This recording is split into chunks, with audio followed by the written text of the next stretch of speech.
Moderator host Lauren Gray, and we're at show number 244. And with us, we have a special guest co-host, Mr. James Gankos, President and CEO of the Guest Book. Good morning, Mr. Gankos. Good morning. I actually asked that question. You blew it. Is it James? What, just pick me. And also Mr. Robert Cole, our perennial co-host of Many Talents. A perennial? No, wait. I'm not a big gardener. I'm not sure if that means like coming back every year. You're a flower in the world of men. Like kind of die off for a while. James has joined us. It's been kind of like a friend of a friend of a friend of a friend. We finally got to be able to connect. I think somebody that is a fan of our show, I think, started the process of the conversation, and it is a pleasure to actually have you on the show.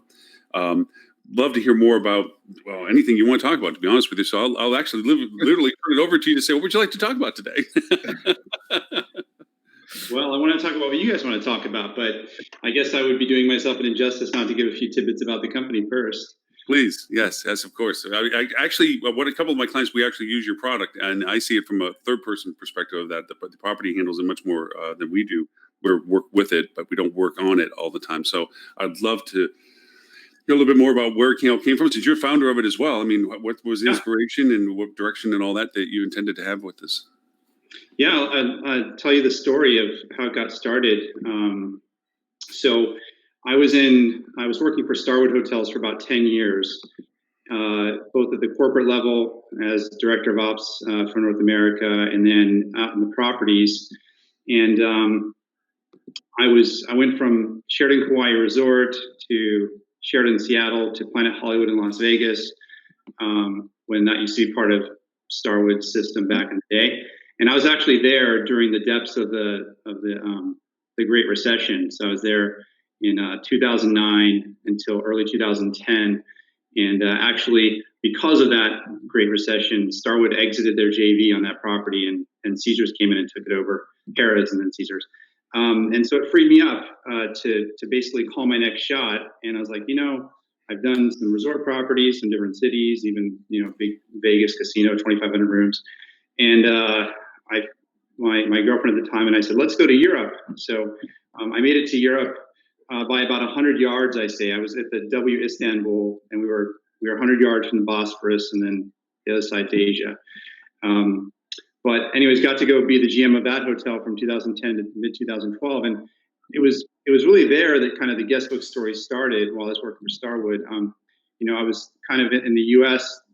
Majority of my peers that I met in the markets were chain operators, and didn't have had some independent friends that, but it really was a little bit different picture. But in Istanbul, all the hotels were independents except for a few large chains, and so we would have our monthly GM lunches, and I would be talking to my peers, and it was probably 2/3 or more were independents, and they were always saying how crazy it was that they're like, we have no direct business, the OTAs are killing us with commissions, it's so hard, we can't even talk to our guests, and I thought that was really interesting. And at the W Istanbul, we didn't really have that problem. We had a huge base of guests who booked direct, and we knew them well. We had a great loyalty program, and I asked myself, what's the difference here? It's not like, some of these independents actually had very nice websites, and good booking experience even back then, and I think Starwood had a decent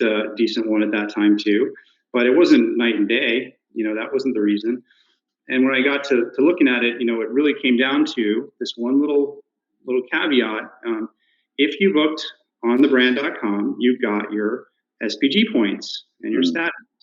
And if you booked on an OTA, you didn't get it. So by and large, even if there was rate parity issues back then, people would still book direct because that old SPG loyalty status was worth gold. Fairly rich, rich compensation for playing the game. So exactly. So I thought, hey, that's a really interesting dynamic. Maybe there's a way to help my independent friends with this. But I was in Istanbul, didn't really have much of a chance to do anything. I didn't really figure out how to help them with that problem at that point in time.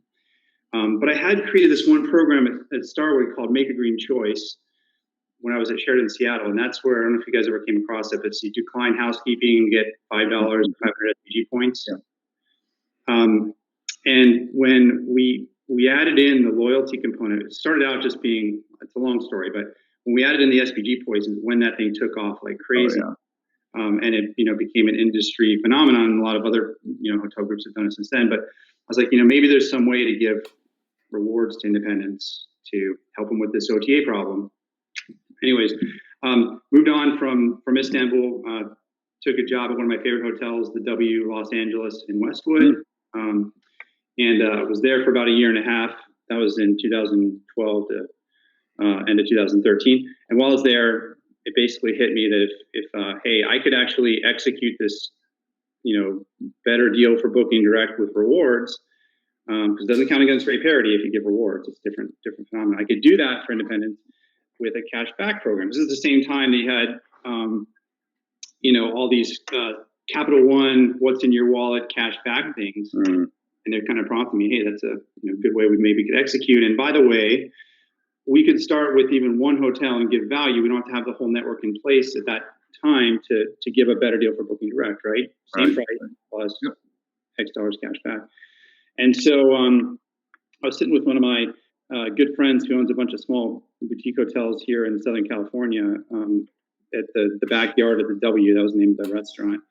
And we were having a drink. We were talking about the industry, probably a lot of the same conversation that you guys talk about, that type of banter back then. And it hit me, hey, I know how to pull this thing off. And so from that day on, I think 3 days later, I had a presentation together on what this cash rewards program might look like, and went out and raised friends and family money for the first round, gave my notice, found a CTO, and founded the guest book in November 2013. So we've been up for 6 years, and basically the goal is to help independent hotels get more direct bookings and a repeat following.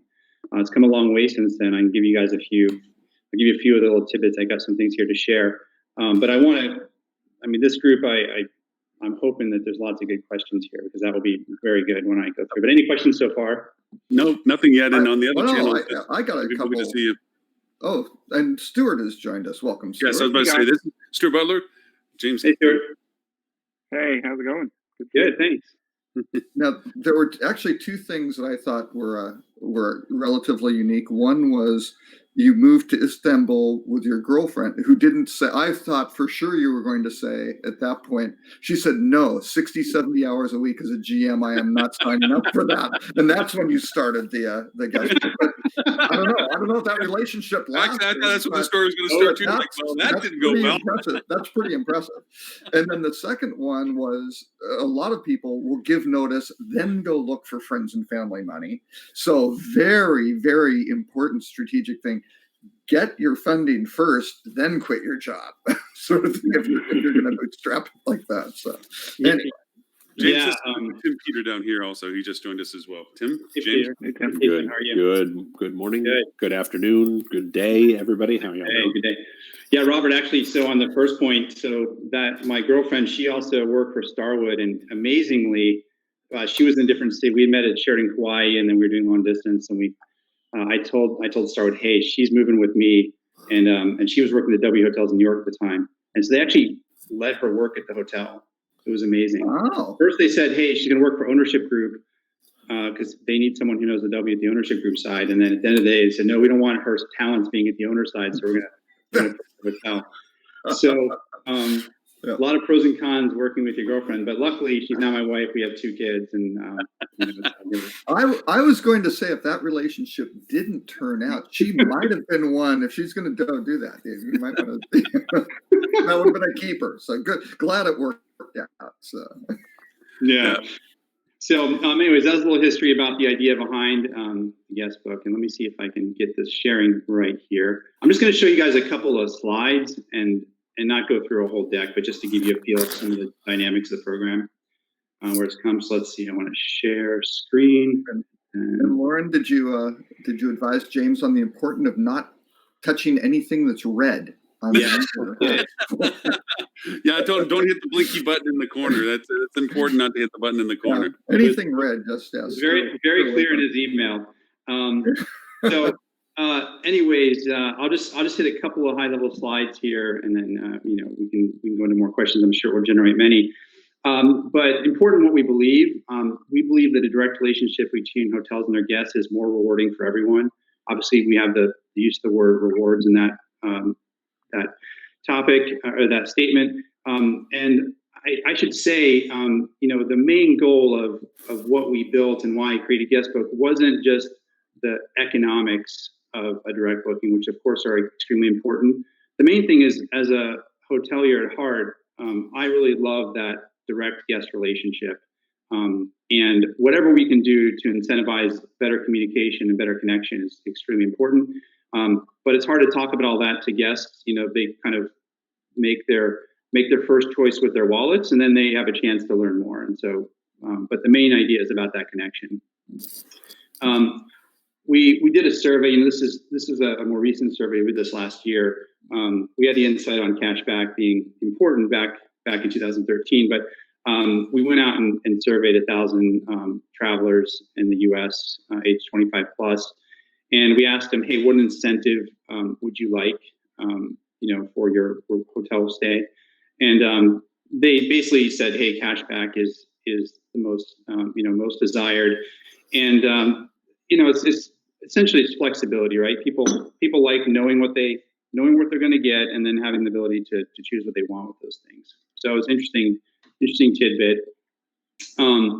And just to give you something that we've seen recently, we tested this in early 2019 with a bunch of TravelClick hotels that were using the TravelClick meta product, and we basically now with Google callouts, just to kind of show this from a hotel marketer standpoint, putting something like this, earn 50% cash rewards, it's almost an insurance policy against rate parity violations. So in this particular example that we surveyed, you'll notice that Expedia was actually slightly less than the hotel site, but still 67% choose to book direct because, of course, they're doing the quick math in their head and they're saying, I'm interested in that.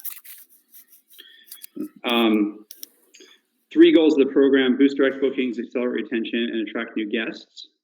When people use our technology on their booking engine, and I'll show you an example of that in a second, what they see and what we measure through A/B testing, we have 700 plus hotels on the program that we've done this for. They see 20% higher direct booking conversions. The cost after paying out the rewards and fees is 8 to 12 times revenue to cost. And this is really important. You would think that even offering a significant cash back amount to a booker, everyone would take you up on it. But even with cash, it's not the case. Some people, they have to do a 2-step process with our program. They have to enroll in the program, and they have to go claim the reward after their stay. If they don't do both those things, the hotel pays nothing, we may pay nothing, or we get nothing. But that breakage is really important. It goes back to the hotel. So essentially 25% of the people claim it, and that's all the hotel has to pay for. And I might get some questions now or later on that. I'm not sure. I have a couple. Cool. I'm just going to hit through. There's 3 options that we give guests. So from day one, right after leaving the W in Westwood, we had the 5% cash back via PayPal or gift cards or Bitcoin. But we added on 2 options since then. We added on 5% cash for a cause in 2015. So we use a partner global giving, so guests can give back to any of the thousands of charities that they would like to support all around the world. And then the third option that we introduced back in 2016, once our network started getting big enough, was 15% cash forward. So the idea is you can either take your 5% back, or you can apply it and triple it towards a future stay in our network. Only caveat is it has to be in a different destination from where you earned it. So we're encouraging cross-network use, and you have to have at least enough for one night stay. But that's our network effect kicking in. And this is really the core of our product. We have a bunch of other stuff that helps, but in the booking engine experience, we highlight the amount of cash rewards that you'll get on a particular booking. Has a hover over, has an opt-in box. Once you put in your email, it'll recognize you back if you're an existing member. But a very simple kind of native experience that matches the hotel's booking engine branding and everything else. And then the hotels are welcome to talk about this through a number of tools we offer them, from what we call the e-generator on the homepage to capture emails and incentivize them to to get the rewards, to any number of things, which I can go into later. But the whole idea about this was, hey, there's a lot of great digital marketing, advertising, and tools out there to help increase conversion and help people win the business. And this is one little bit that hasn't been out there. And the idea is here not to step on anyone's toes. It's, hey, give a great value add that doesn't cost that much in the grand scheme of things. It's 25% of the guests actually get it, and you pay for that. And instead of offering a discount, which gives something to everyone, you're only giving the extra value to the people who ultimately want it. So I call it the rifle approach to discounting. People have to do 2 steps. It comes after their stay. It's not part of the rate itself. Yeah. Going back a little bit to the 3 choices as you added them in. Yeah. Can you share which one is the more used in that sense? Which one tends to have been the more successful, or is it regionally specific? Is it a type of hotel specific? Is it not really one over the other? Across the board, cash back wins out big time. What we see on the cash forward standpoint, like charitable donations, probably 3 to 4% of the redemptions.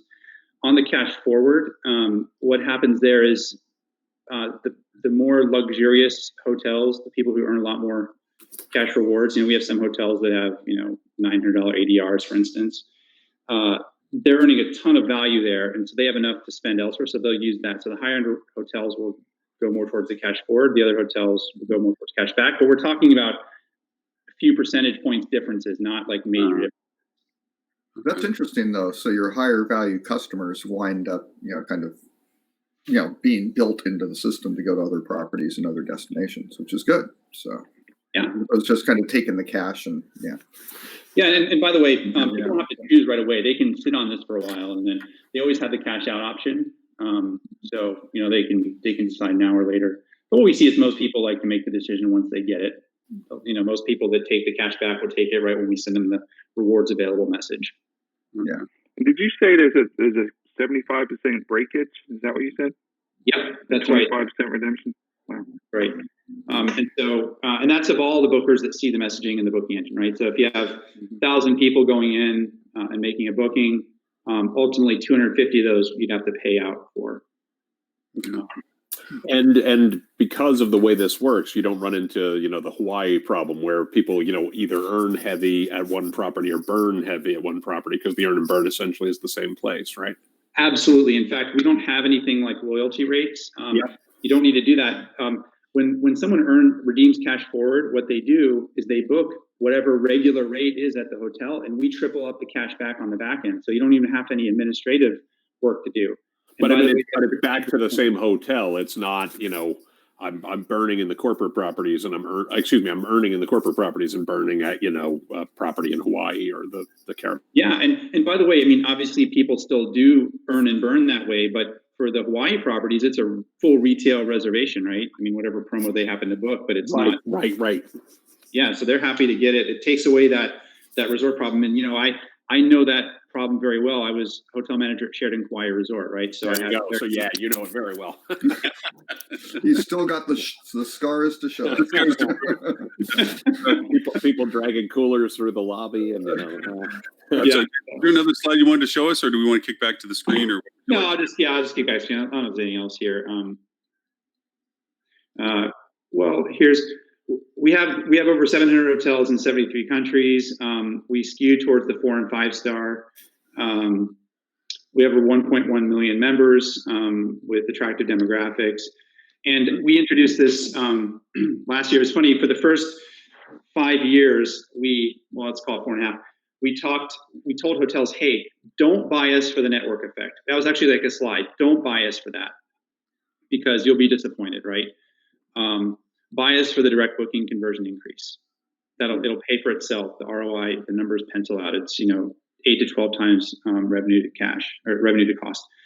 But then we looked at it. We almost blinded ourselves too much to the benefit that we started having with Cross Network. Where we looked at it at the end of 2018, and we said, "Wow, there's actually a lot of stuff going on here.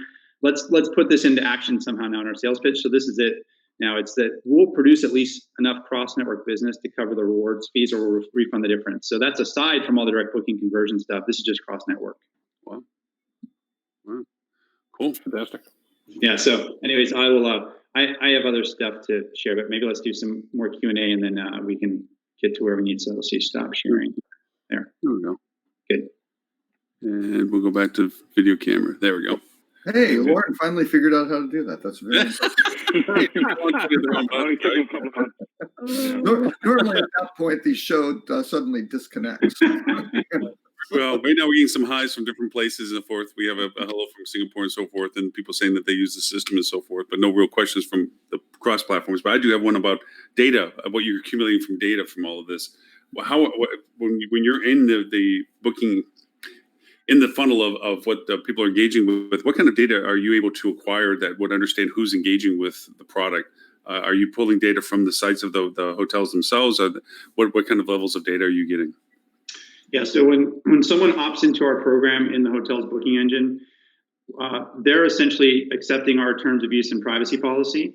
And in that terms of use and privacy policy, it also says, hey, the guest book can market to you, and also the hotel where you're using it can market to you. So we're basically getting the opt-in so the hotel can market that guest. Unlike a lot of the big chain programs, this is a guest that the hotel is going to get their direct booking, of course, with their email address, but they also have the opportunity to market to them. We actually try to minimize the amount of data that we get from the members. We really get their name, their email address, their stay data that they're doing, and then beyond that, we ask them if they want to fill out a profile. We don't like capture it automatically.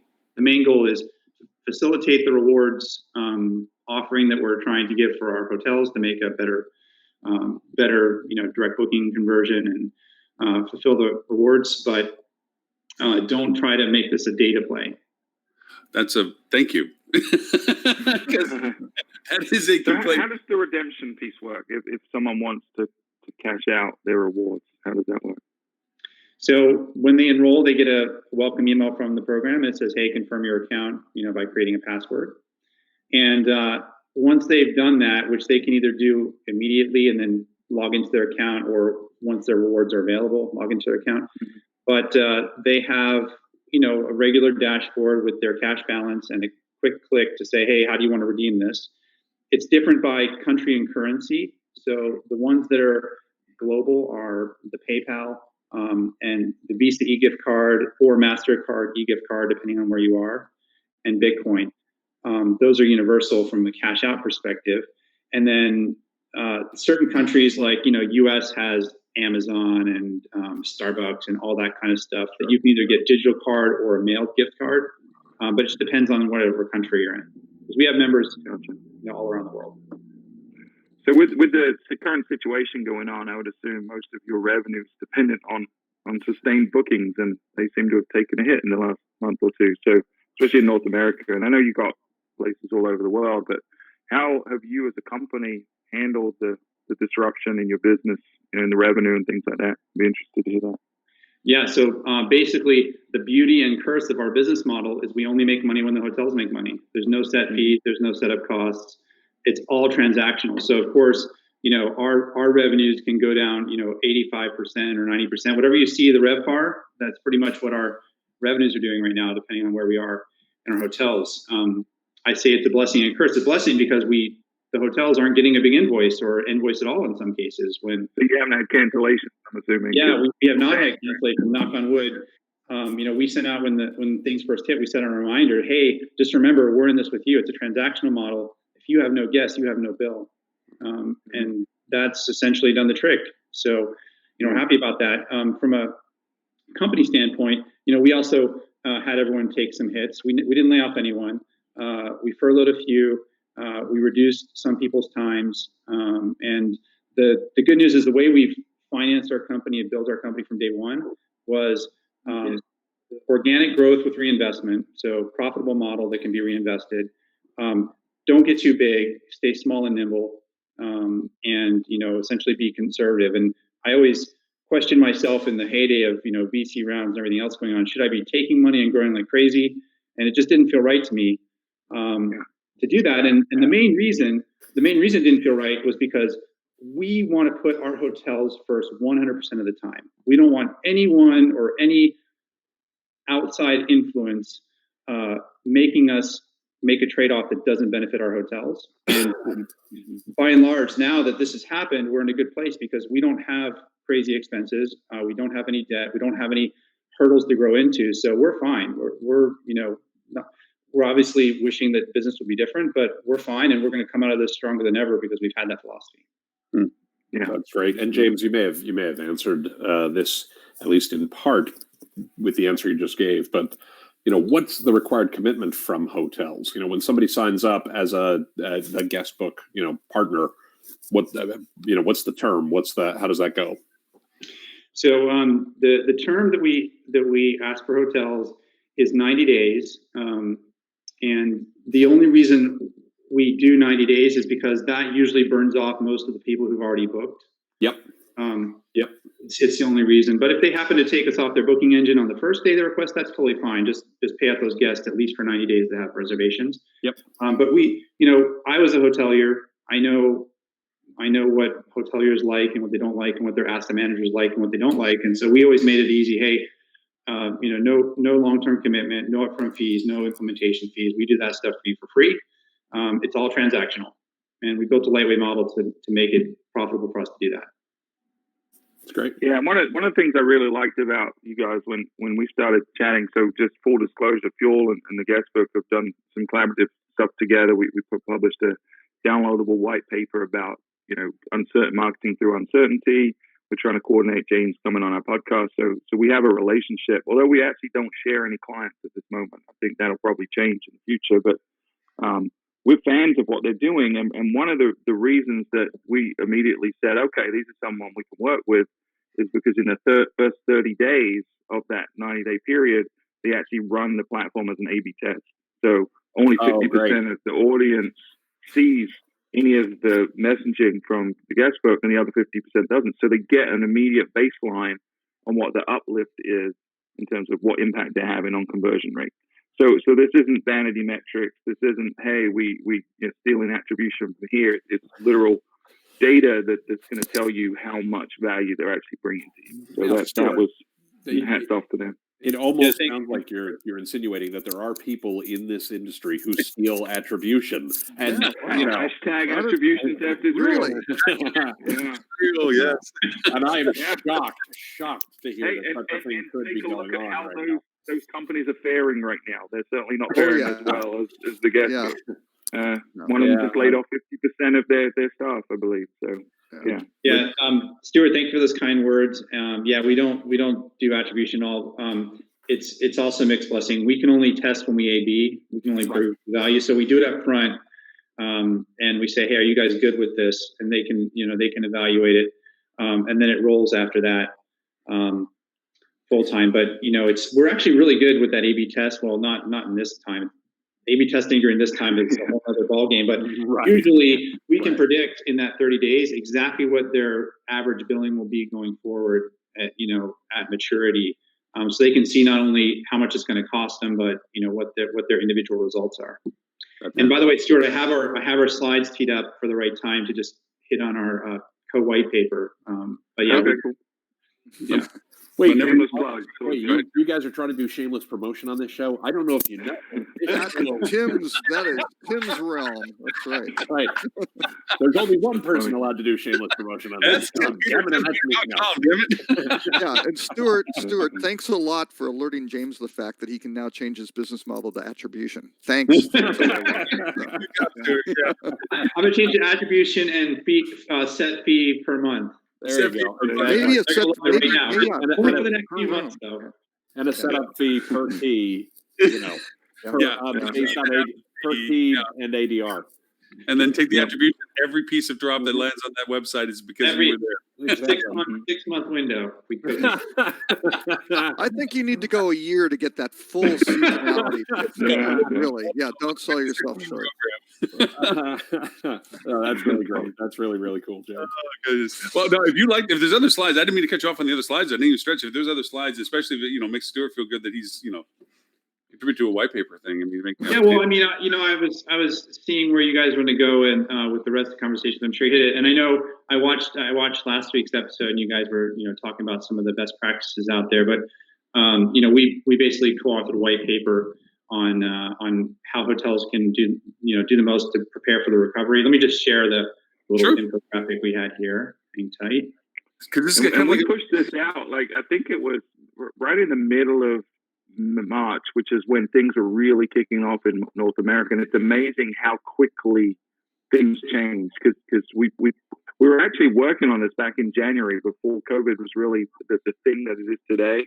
And it was predicting whether or not there was going to be a downturn, just a generic recession, because a lot of people have been talking about that. And we felt like probably not, but it was, how do you prepare for a downturn and how do you market through it? That was so we already had a lot of the legwork done. So we quickly pivoted when we saw COVID happening.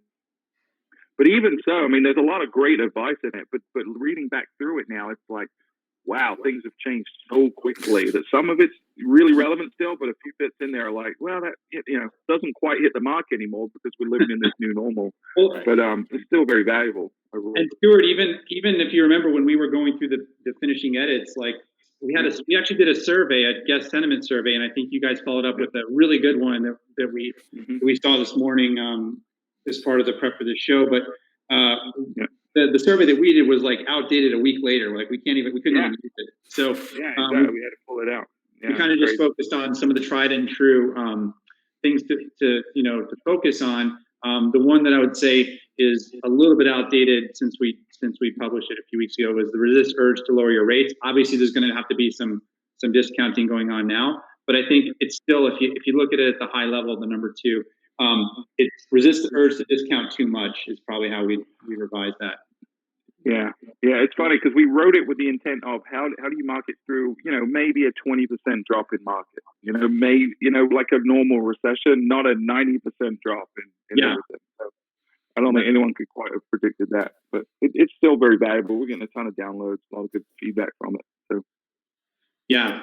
So definitely, number 8 was one that I thought was near and dear to my heart. I remember we always had trouble renovating our hotels or refreshing the rooms, and to the extent that you can make payroll and make your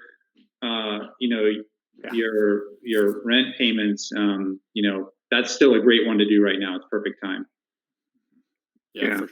For sure. But anyway, for hotels, if they're able to get the SBA loans to cover payroll, then any money you do have left aside, just putting it into any of that deferred maintenance you've done, any kind of renovation, if you can come out with a stronger product on the other side of this and your competition doesn't, that gives you a huge advantage, a huge foot up.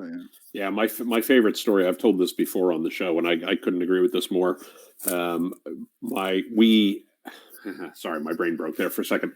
I worked for the leading hotels of the world, and we had our holiday party at the New York Palace right before they closed for a year-long renovation, and we held our holiday party there late December 2008, and it was literally they've said for years after that they weren't smart. They were just the luckiest people in the world because they planned for the renovation and they got to sit out, the worst economy the luxury market and frankly the hotel market had seen to that point, and it worked out very much to their advantage. So if you can do stuff like that, it's a great time to do it. And you can do, if it's just preventive maintenance type stuff, you could probably do it 50% faster than you could otherwise right now. So being able to get in and out of rooms is like a huge luxury. This is sort of related. We're actually at Fuel. We were planning on renovating some of our office space because we just added team members and we needed to reconfigure because we're in very open plan office and we just needed a few folks in their own confined space because they're on the phone a little more and distracting people. So we've been planning for a while to build some new walls and reconfigure some stuff. So everyone's remote right now. So the last 2 weeks, they've knocked up all these walls and I went in there and looked at it a couple of days ago and they're almost done with no interruption to the staff because we were trying to figure out how we were going to do it and not interrupt staff during the day. And so it was fortuitous for us, but hotels can take that same approach right now. Do floor by floor or whatever you want to do. So you'll now be isolated completely from the rest of the Fueligans, is that That's funny. I already had a fancy office because we have to record the podcast, so I needed to close the door. That's the excuse you're giving. Okay. There are actually two new offices that are bigger than mine with 2 windows, and I only have one. And so I can So either you're be planning on moving, are you? Upgrade, or I can do what Fueligans do and say, someone else gets that one. But so James, do you see any model shifting for you coming out of this as different modalities that you can offer or think that you can offer to help spur some of the perpetual growth as we get to the other side of this stuff? Do you see anything that you're changing, or do you just see that this is probably the best model that you have right now? Well, I think just from a focus standpoint, we're really going to double down on the network effect. So doing investments in those types of tools to help us out. One of the things we're working on is a staycation program, things of that nature where we can use our network to the benefit of our hotels. Good. That makes sense. Staycation's very smart. I think a lot of folks are looking now at, obviously people are going to be apprehensive traveling, certainly not flying for a little while and traveling even long distances. So staycations, close by drive markets. I think that's a lot of the strategies we're developing for our clients right now revolve around that. Mm-hmm. Yeah, and then the other thing is, we have the way we have a number of additional tools for hotels to use that we don't promote as much or as hard, but we want to kind of package those up for free. One of them, for instance, is we have an ability to create member rates using the guest book login and let people log in on your own booking engine without changing your booking engine. Mm-hmm. So for instance, we'll kind of re-tee up those things of, hey, here's some ways for you guys to get more value from the program coming out of this. And, usually we just try and be low touch. We know the booking engine conversion stuff does its magic. And the other stuff does more magic, but we don't want to, push hotels into those things. But I think teeing it up in a nice bundle when they have some time to focus on it will be important. That's great. I'm writing notes and answering a couple of people, so by all means continue on. I apologize, James. I forgot to warn you. Is like if I'm looking in different directions, it's only just to make sure I'm not missing anybody's questions or comments. No, I got it. Don't worry. He's on 173 different platforms. So. Or is distracted by a squirrel. Yeah, that's what I was going to say. And then there's that also. Yes, that's if you meet Lauren in real life, he's still doing the same exact stuff. And I'm hearing voices in my head, and they're asking me questions. Yeah, sorry about that. Yeah, I just want to make sure that I'm answering everyone. I'm not getting any. I'm getting a lot of acknowledgments that they love the product and that people enjoy, use it, have used it, or are part of the program. Nobody's asking any really particular questions, and I don't think anybody in our current chat forum has asked either. I threw that up for anyone to see if they said anything. Dean's being abnormally quiet, which means he's also doing something distracting, but usually he's a outspoken questionnaire when it comes to this stuff. So, he can join now. Now we get to see Dean. Let's bring him on. Yeah. I pinged him. I don't know whether he's on the channel there. I pinged him that he's in new chat. Dean. How's everyone? We're delighted. Good to see you. Good. Did you have any questions, Mr. Dean, or did you just want to go over and show your smiling, handsome face? Oh, a little of column A, a little of column B.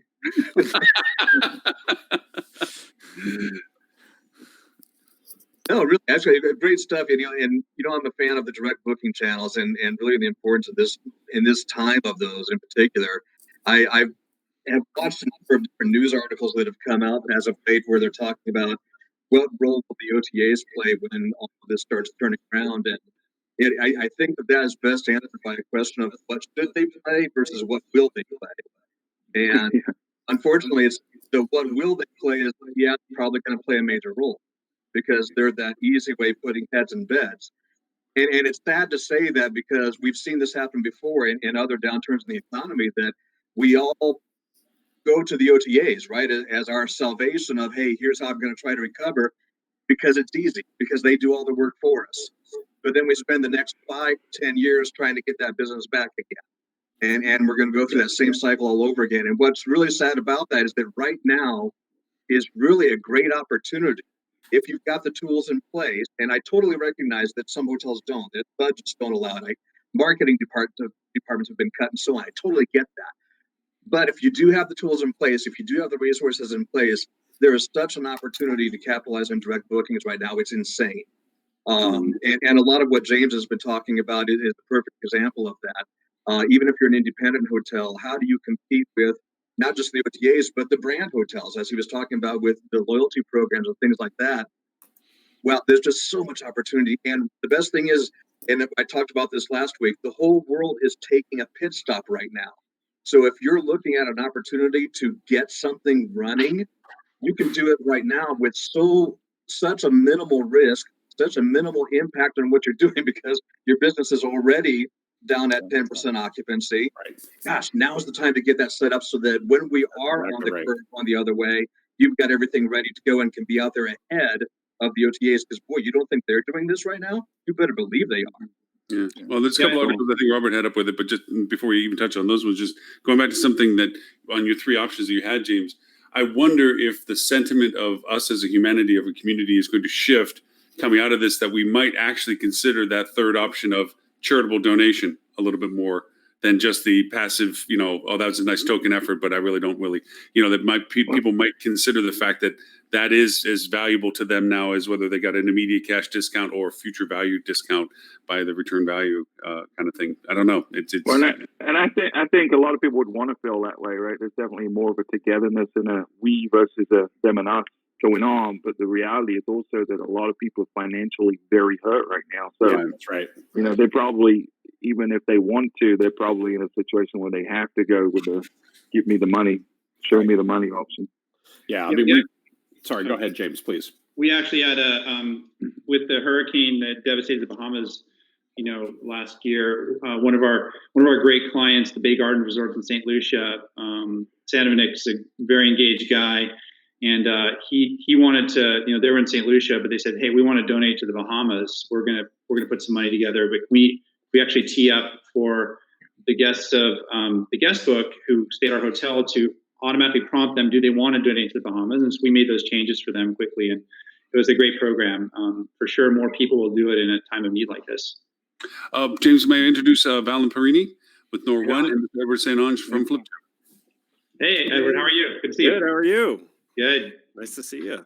Dean, Everybody nice knows to see James you. but me. This is the first time I met James. Everybody seems to know James already. Yeah, James. James is a good guy. Hey, Timmy, we went out for drinks last night. Lauren, where have you been? That's right. Apparently not out with drinks with you guys. You know what it is? It's because when James launched Guest Book, he didn't put it up for free on AppSumo. So Right. Yeah. I don't know James very well. I don't know much about it. That's funny. Hey, but I just want to touch on something Dean said real quick. I think right now hotels have a little time to plan. They have the context of 9/11 and the Great Recession behind them about how damaging it was to just give your business to the OTAs. And the great thing now they have too is like a reset in their baseline, right? Because before it was I can spend a little bit more than I spent last year because of budgets, but if now's the time to just change the game. If you can marshal the resources and make the case, change the game. And by the way, consumers are already a little bit skittish. One of the things the challenges with the OTAs are going to be this whole cancellation issue. Make the most of that. I mean, you can really change the game right now. Well, I mean, you add that, and again, I did not just point to the articles, but we've been watching the news anyway. Airbnb is in its own paradigm right now, and you have, whether it's solvencybooking.com. it's paradigm. Paradigm. I'm saying paradigm. I'm sorry, it's my word. It's paradigm. Anyways, No, it's a totally different meaning when Lauren it uses does. It's a Lauren meaning. Yeah. That's a completely Lauren meaning, but unrelated to the. It's its own spiral. How's that? We'll just take the word out of the equation. You have the question of solvency for the OTAs potentially, which I doubt is really going to happen. But just you have the fact that the landscape is going to change, is changing, and when we start stepping back to it, it's going to be progressive. So it's going to be measured. And I'm still a believer in that the OTAs are not going to be. Against what you're saying, D, where the people are going to go to the easy fix. I think that the OTAs are going to be a pause before people go to them because they're going to see the strength in possibly trying to do better than they did before and not just run to them. There will be some that do, but I just don't think it's going to be the landslide that it was before. I'm being optimistic probably, but no, I don't think you're being optimistic, Lauren. And I'm not going to make a prediction about this. I'm going to make a statement of purpose. That there are three things that have to happen before hotels get back to normal, right? First, the underlying health issues have to be addressed. Nobody's going to travel while that's the case. The second is that people have to have the finances to travel. And that's going to take a little time to work out because of the economy getting hit the way it is. And then the last one is people have to be reassured. They have to trust that they're going to have a good experience, that they're not, that we're not going to get a recurrence of the health problems, that I'm not going to get screwed on cancellation policy, whatever those things are. And to Dean's point and to your point, that is a huge opportunity for hotels right now. And something like the guest book can help with this. But a lot of things that hotels need to do have to be based around how do you reassure guests that, hey, our cancellation policy can support you and is flexible. Hey, here's other benefits you get from a value add perspective. Hey, if you book directly through us, here are benefits that you receive that you don't get other ways. And if people don't take advantage of this time to set that up for when the recovery happens, then they're going to have no choice but to go to the OTAs, because we know the OTAs are going to hammer that message hard because it's in their best interest to. They have no other option to, right? So, well, and if you need to make a change, must happen. Yeah, but if you want to make a change or cancel it or do something like that, you can probably actually reach the hotel instead of just getting caught in a queue in the OTA. Well, one thing I'll say to Lauren's point is I think parts of the industry are going to resist OTA. And I think those parts are going to be independent hotels that have other levers they can pull. However, the one rabbit in the hat that I think the OTAs have right now is the brands are going to come out of this weekend. They've already, some brands are doing great, but a lot of brands have already thinned down and furloughed staff heavily, which, is not giving the support that the branded hotels need. And the branded hotels are restricted from communicating with past guests. So they don't have email marketing as a lever to pull. They don't have vanity sites because most of the brands have outlawed vanity sites. So they can't even do a intelligent paid program to build up demand. So I think the brands, believe it or not, are going to be the savior of the OTAs because the OTAs are going to come out swinging on spend, and the brands aren't. No. The other wild card here is health, right? So if a user goes to Expedia, for example, and they want to ensure that the room is cleaned to a certain standard, is Expedia going to guarantee that? I mean, so that's one of the things that I think is going to change is guests demanding more transparency in how rooms are cleaned. And I don't know if OTAs can want to be in the business of guaranteeing cleanliness, right? I don't know that the brands want to be. The brands don't want to. I'll tell you what, Alan, I'll tell you what the OTAs will do is they'll do a better job communicating the hotels that are doing that than the hotels will. Oh, yeah. Because historically, the OTAs have done a better job of presenting a hotel to a consumer and what matters to them than the hotels have done themselves. But my question is not about presentation. It's as we get into this, I mean, cleanliness now matters. So let's say somebody goes to a hotel, they book through Expedia. Expedia says, yes, this hotel has maintained its cleanliness standard, whatever. And the guest catches COVID-19, right? Even though they cannot prove that they caught it at the hotel room, but then what happens? And so, Ed, you're 100% right. Third parties are way better at, digital marketing in some instances. So, but now I wonder, it's an unknown, right? So Tim's perspective earlier is, what are guests actually, or prospective guests, what are they going to want? And what are they going to expect? And how are they going to want it to be guaranteed? But quite honestly, Alan, you've just given me a great point here of, it used to be cleanliness is next to godliness. Going forward is cleanliness is next to RevPAR. But so one other thing that's tricky about this, guys, and and I agree with you, Valen. So don't take what sounds like me disagreeing with you as anything but just devil's advocate. But General Ed always sounds like here's the thing: because of the nature of the issue, you don't know when you caught it. This is the problem with COVID. So when it reappears, which it will.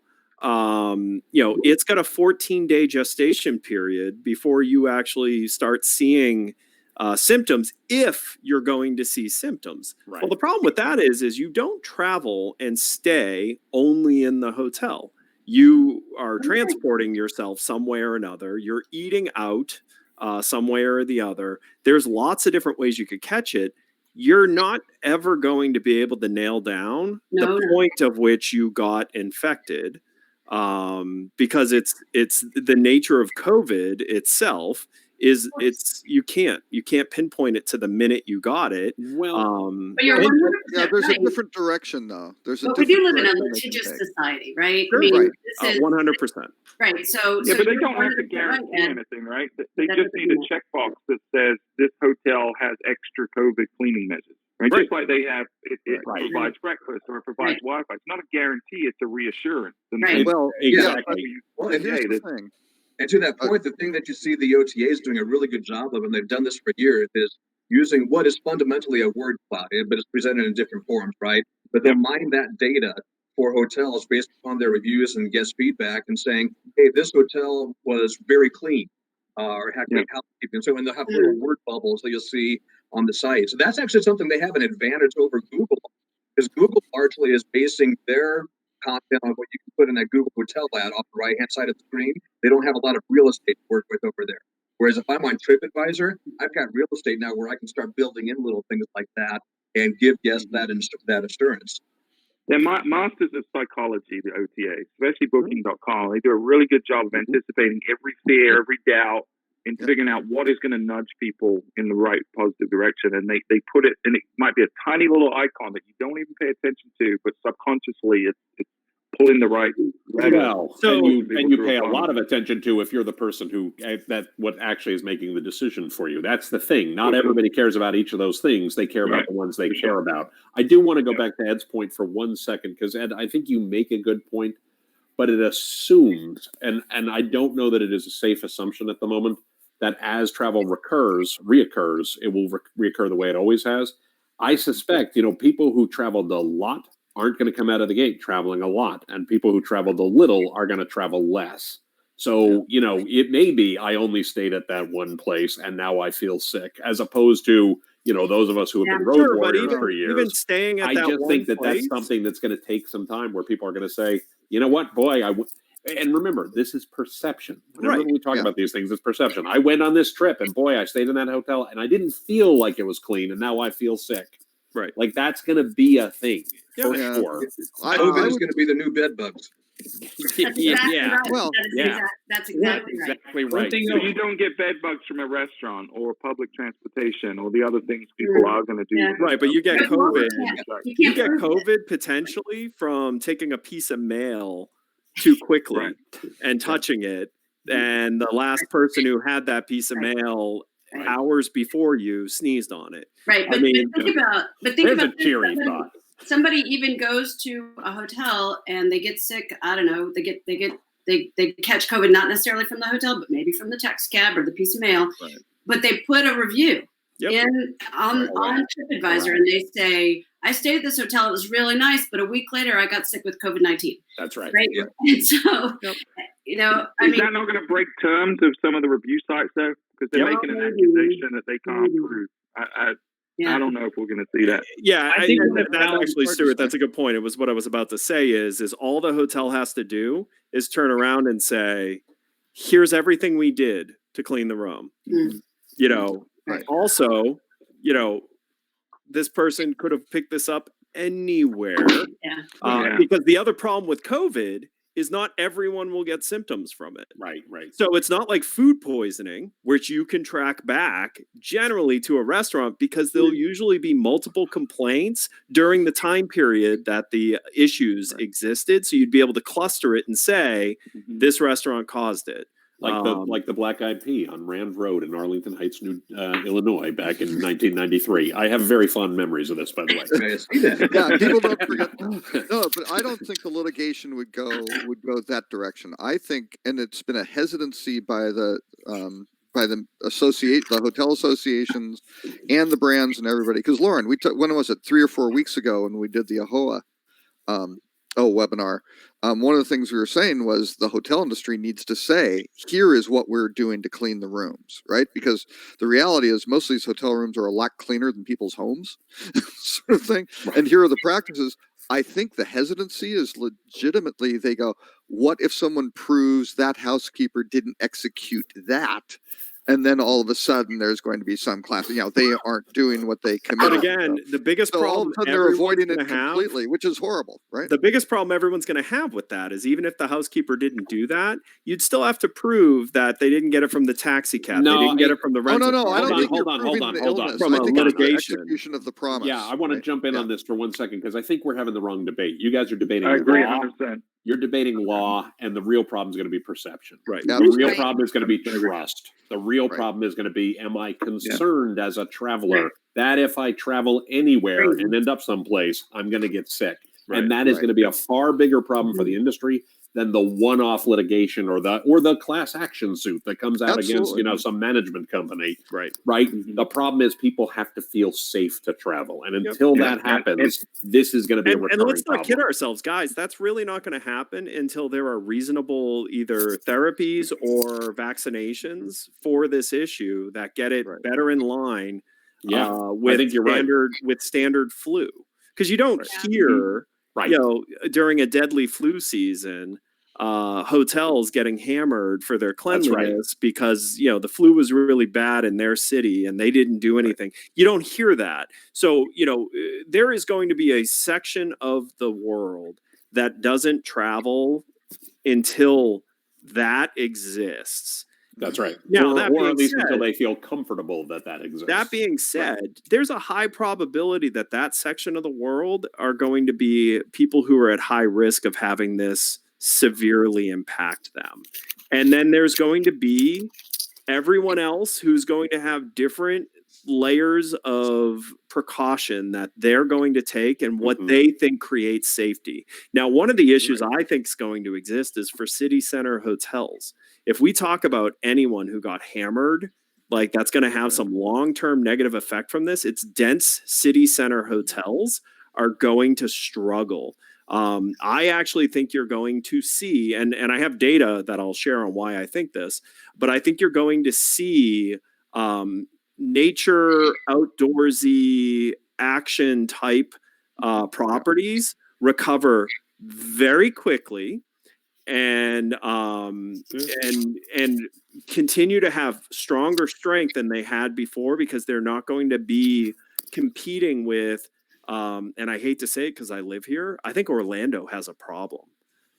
I think Disney and Universal, like any dense meeting place is going to be the areas that take the longest to recover, whereas state parks and the middle of nowhere, the beaches, the mountains, all of those. And the reason I'm saying this is we actually had data up until kind of everything locked down.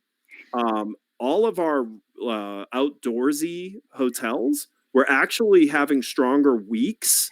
Yeah. Like even while this was in straight up New Rochelle was on fire and all of this was going on. And yet our Yellowstone hotels, our beach hotels, all of those hotels, yes, they got a slew of cancellations and right behind them, replacement bookings. And they were holding strong. And actually, I was just talking to a hotel this morning and it blew my mind.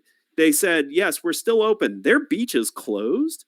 They're still averaging 15 to 25% occupancy every day. Mhm. And their beach is closed. And that blows my mind because you look at Orlando's occupancy, it's of the open hotels. And now Orlando's had over 50,000 rooms close. Right. And, so the remaining hotels still are in single digit occupancy at the highest level. But I will tell you, like every other business that we've had, like Myrtle Beach was soft, not super soft. We were tracking their bookings up until things really locked down. They were still ahead of 2018, and we're just slightly behind 2019. And it was actually a couple of big properties that were dragging that market down. There were actually half of the properties we were tracking were ahead of their 2019 March business until it really came to, severe, states locking down and then ultimately Myrtle Beach closing their hotels. If I could pause for just a second, because James, this is probably the biggest form of compliment that all of you can give you, is that you have to have sharp elbows. Normally, everyone's nice to new guest co-hosts that we pause anytime we think you're going to say something, and you've been trying to get a word in edgewise for 10 minutes. You got to elbow in. So, sharp elbow room where you just have to go over and say, stop. And let me also have to introduce Ms. Lily. There was a point, I was going to let it slide, but Valen had originally said that, potentially hotels get an advantage because of research, people researching this cleanliness issue versus OTAs, right? Hotels get an advantage versus OTAs. And I just want to mention that billboard effect, which we all love, that is going to be in play because everyone's going to research their trips so much more than they did in the past. Yeah. Oh, yeah. And they're going to hit the hotel site at some point, right? So whereas they might have just been, I just want to click the fastest button on the app before, that's not the case now. So it's a net opportunity in my mind. Yeah. And I think also, just going back to a couple of different points, there's one of those sharp elbows for you, James. So going back to a couple of points, and glad I was finally able to join here, because I really think that there's some important points here. There's a lot of hotels out there that are saying that they're doing cleanliness, and there's a lot of hotels out there that aren't saying that they're doing cleanliness. There's a lot of back and forth. I think really the happy medium, because this is the case with most marketing, is you need to position yourself as the expert. So don't worry as much. Maybe you should have something about what your cleaning policies are for sure. And then of course, take any downtime that you have right now to do extensive training if you haven't laid off all of your housekeepers, and walk them through, make them do a deep clean of the entire hotel right now so they get a lot of practice, and make it clear that it's a terminable offense to find out that you're not using certain, sanitation methods. But why not put out literally a video of your best housekeeper or your housekeeping supervisor or something like that saying, hey, we wanted to share some best practices for how you can clean and disinfect your home. And we're going to use one of our hotel rooms to show you, because then it's not as on the nose, right? Because you're just showing that you know exactly what to do. You have people following it. Maybe you even come up with some sort of hotel logoed cleaning kit that they can order or something like that from you. I love that idea. That's a great idea. Really, now is the time to think outside the box. We have this, as much as this sucks, this is a golden opportunity for all of us to take a step back and say, okay, traditional methods did not keep us from a disaster like this.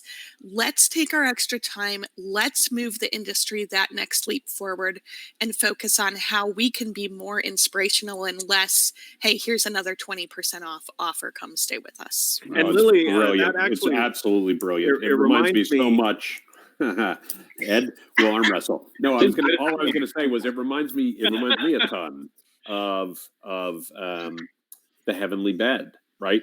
And I'll never forget hearing Barry Sternlicht talking about it one time, saying, how hard was it for us as an industry to remember the fact that people actually care where they sleep? Right. This was the brilliant innovation that we came up with, was a comfortable bed. It should not be a brilliant it should not be a brilliant innovation that we come up with, I don't know, a clean room. But it is brilliant to hear you say that, because nobody's doing it. It's a spectacular idea. Really. So here's going to be the fine line, and you reminded me of something I wanted to bring up a few minutes ago. Was is this issue going to supersede the environmental issues that all the hotels have been obsessed with? Yeah. So hotels have been putting in pump soap in the shower so it gets less plastic. Yep. They've been doing the cleaned glasses wrapped in plastic instead of the plastic cups. Do we see a massive step back in that because safety for a while? Yes. Yeah, I agree with Tim. I think it'll be sort of backwards and then forwards. So, but I think those are great points, Ed, because I hadn't really thought about it. I would hate for us to backslide where we were 5 years ago. But maybe, it may be that in the short term, people care more about not getting COVID than, keeping plastic out of the oceans, right? Which is reasonable in the short term. Right. Yeah, if people are going to be more concerned about what's going to kill me now versus what's going to kill me 10 years from now, rightly or wrongly, right? Yeah. There's another factor to that, though, because I think we're going to start seeing the media's narrative shifting towards what used to be global warming, but now it's this environmental data that's available, because we've gone through this unprecedented time in human history where we literally stopped a lot of things we were doing that were harming the earth potentially. And there's going to be a lot of narrative focused on that. Yeah, have you seen the study on LA's air quality? Yeah. LA now has New Delhi's air quality. They're like, LA the sky is blue. Yeah. We're going to see a lot more narrative on that. And I think a lot of people that were kind of on the fence of, is it really us? Do I really care? Are going to wake up and say, okay, this is a real problem we're really creating. We need to be more mindful moving forward. So I think that's going to play a little part. I agree with you. I think it's going to be a slow push back, but then a fast rebound towards. And it's it is a great opportunity. So I don't talk about this very often on the show because it's not related to hospitality, but I started my career in digital working for Charles Schwab during the .com boom. And Chuck Schwab himself always used to talk about the power of and, right?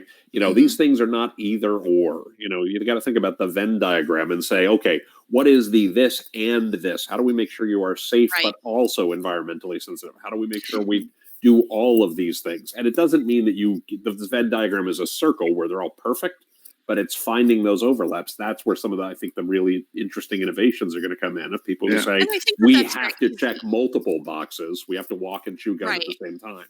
Right? That's very easy in many cases, I think, because honestly, like hot water and soap kills this virus. Like, it's not that hard, people. So I think that, hopefully we don't go back to single serve, because really if you just follow a standard and thorough cleaning procedure, I think that is, I know that when I next go to a hotel, I'm going to be looking at all the nooks and crannies, because in my mind, if you had this much time on your hands while you were closed, your hotel better be spotless when I come back. I better not find the little staffing, switches.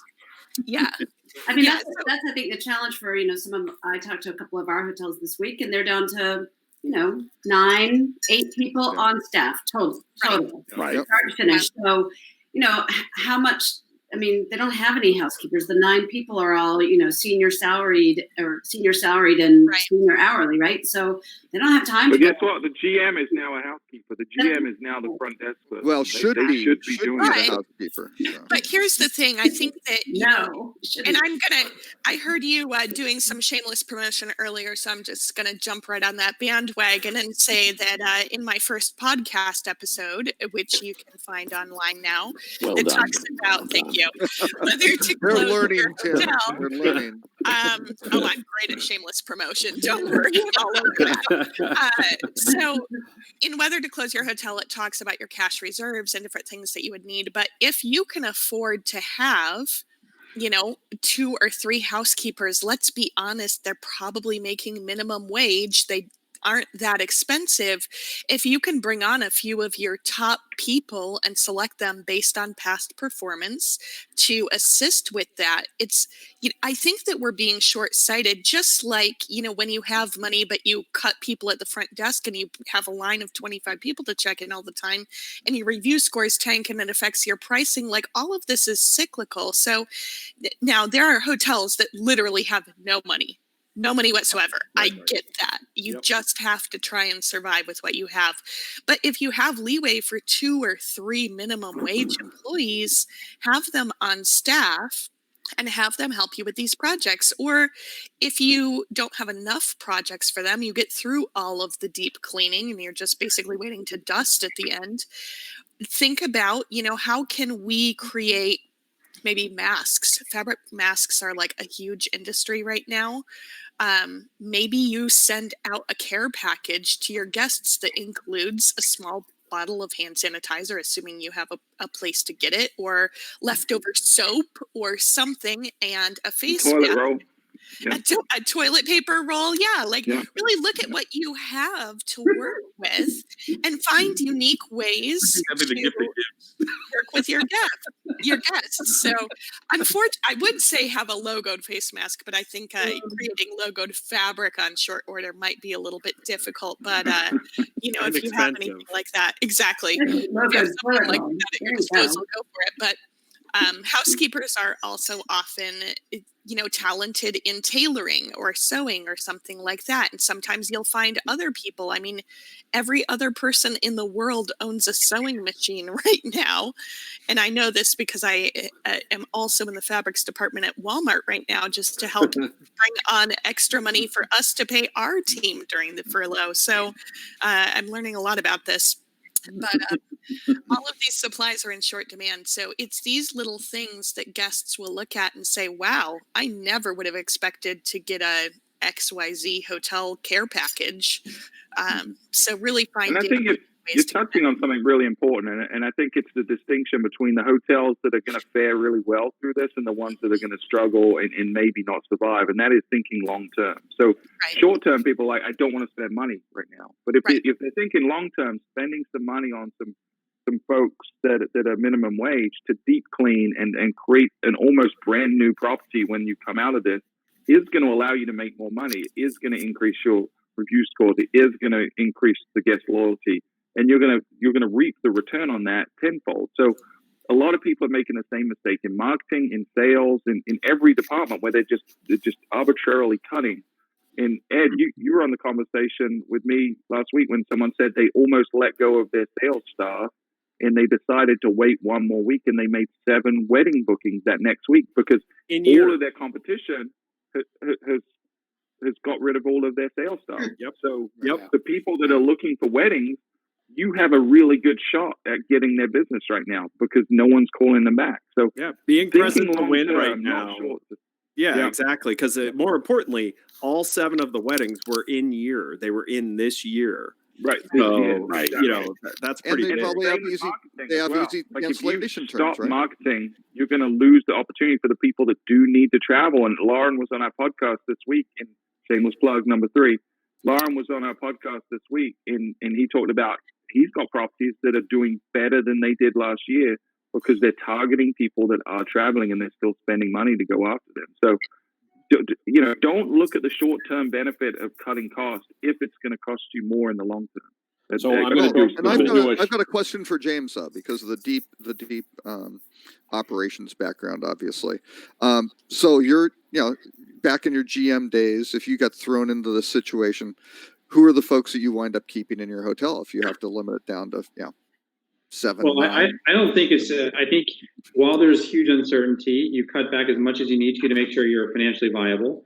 But then you just really look for when's that booking pace start picking back up, and you put together. It's almost like a little mini pre-opening budget, right? And you bring those people back 2, 3, 4 weeks before you see people returning, and you can accomplish a lot of this stuff, and not have to go back and touch it. So I think that the initial cut back in the places you have to cut back to be financially viable is very important, and then just wait until you have some good news. Yeah, and listen, don't forget the most important thing is the amount of lead time it takes to light your hotel back up. You need to be watching for signs, because if you wait until the very last minute, or if you're late to reopening, your cost of customer acquisition is going to be off the charts for a long period of time. Because I was actually thinking of something Stuart said. So Google is doing this program where they're giving grants to their advertisers based on how much they've spent over the last couple of years. So how much do you think Expedia and Booking.com are getting? Well, or about 20% of their ad revenue.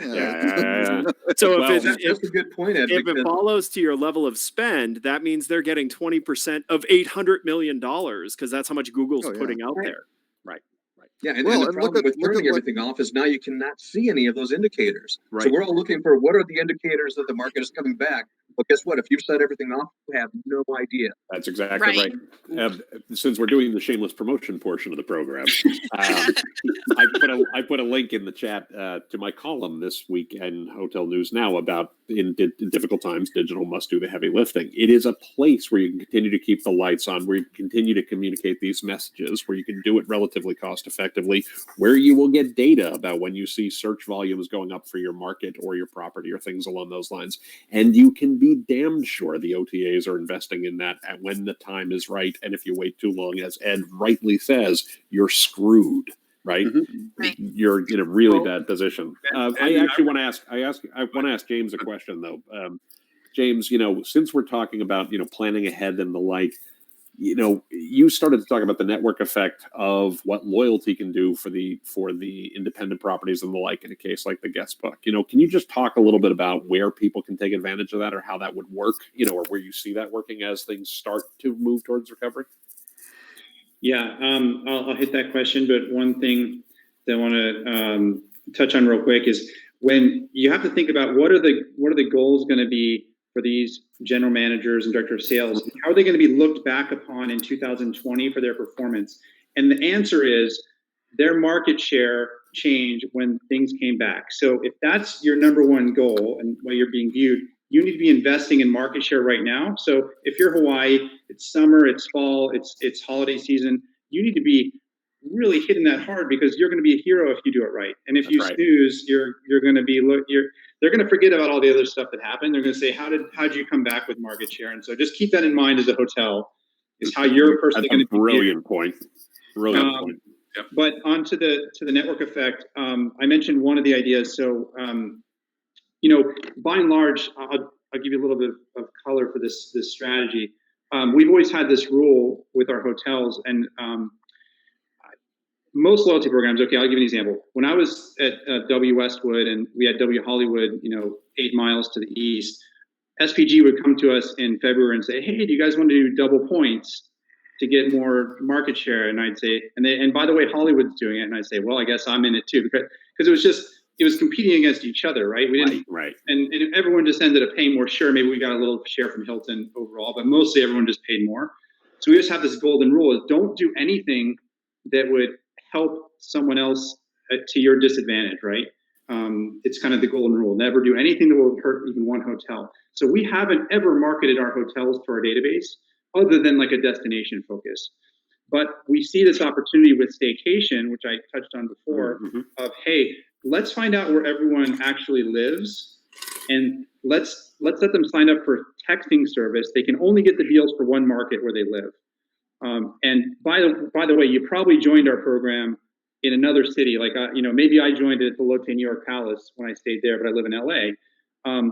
There's no way that letting the LA hotels market to me staycation deals, that the Lotte New York Palace is going to get the short end of the stick for that, for bringing that person to the network. And so it's that type of thinking of, hey, how can we help all of our hotels with additional marketing channels for free? Have a great deal, text it out to our database of people that are in the local market.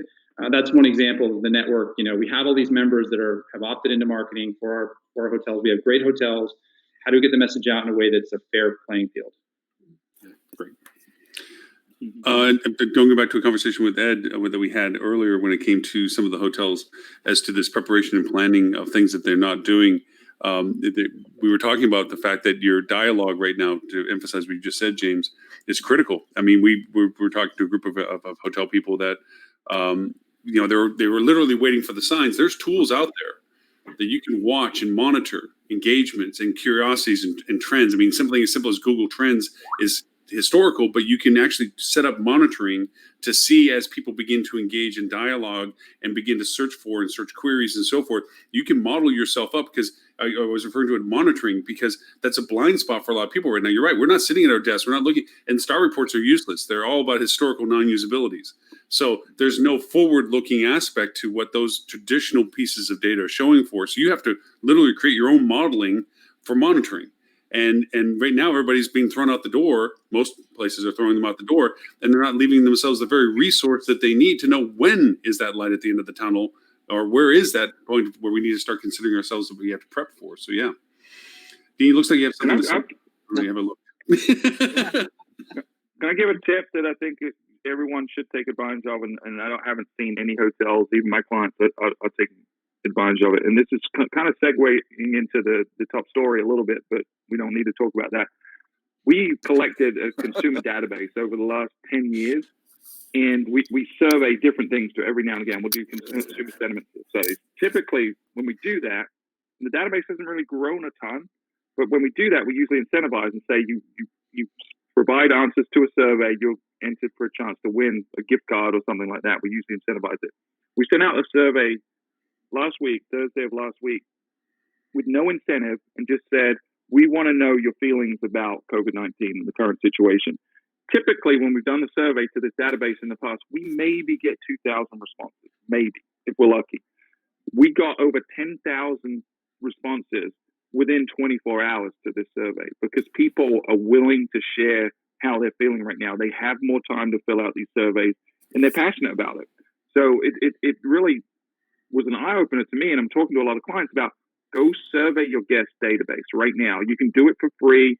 You've probably already got an email platform you're paying for. Go set up some Google surveys, or if you want to pay for a product like Survey Gizmo and do a little more sophisticated, you can. But go and benchmark where people are. What is their sentiment right now? And then do that every 2 or 3 weeks. And you'll start to see when the turn happens, not on a global level based on data from China, but when is your guest history, when are they starting to turn the corner? It's going to cost you nothing. It takes very little effort. In that intel you can get from that, the insight could give you the leg up on your competition because they're probably not going to be doing it.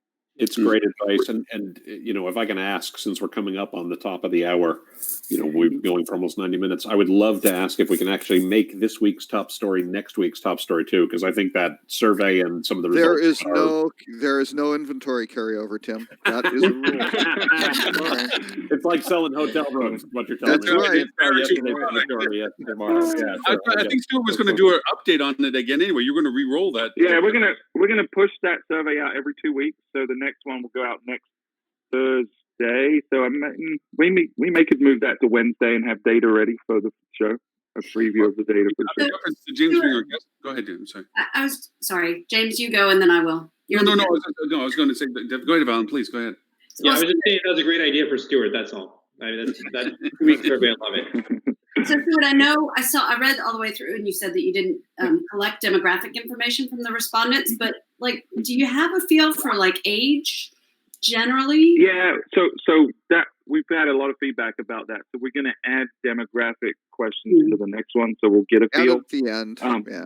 You know, when we surveyed this database before, it definitely is. I mean, everyone on it has indicated in the past that they are travelers, that they're vacation leisure travelers. So that's the demographic that we actually hit. So, you know, it probably skews a little more female, and it skews probably late 20s to 50 in terms of age range. And it's all North America, primarily U.S. based, but there's some Canada in there as well. Mostly East Coast, though, right? More interested in is, it does skew some East Coast. So you know, how we got a lot of the database over the years. You know, we used to manage a ton of city.com. So it was that consumers in various cities so there's some from, like, you know, we had Portland, we had actually Honolulu.com, but a lot of the cities that we had were from the East Coast. So like Savannah and Charleston and Myrtle Beach and places like that. So the data does skew a little bit to the East Coast, but if you, in terms of the portals that we collected it from, but if you look at the density of where the people live, probably a little heavier East Coast, but it does represent the full U.S. And with 10,000 respondents, you're probably starting to get into a little bit of law of large numbers territory anyway. That you're certainly going to, it's certainly going to be directionally accurate, if not, for sure. To point to the same conversation to it is that I was very impressed with American Airlines, to be honest with you, that they're pointing out points for opinion. They're offering reward programs for you to participate in their survey program. So literally to answer your own question, you can start answering your own people. What is it you're interested in? When are you interested in? What are you interested in doing?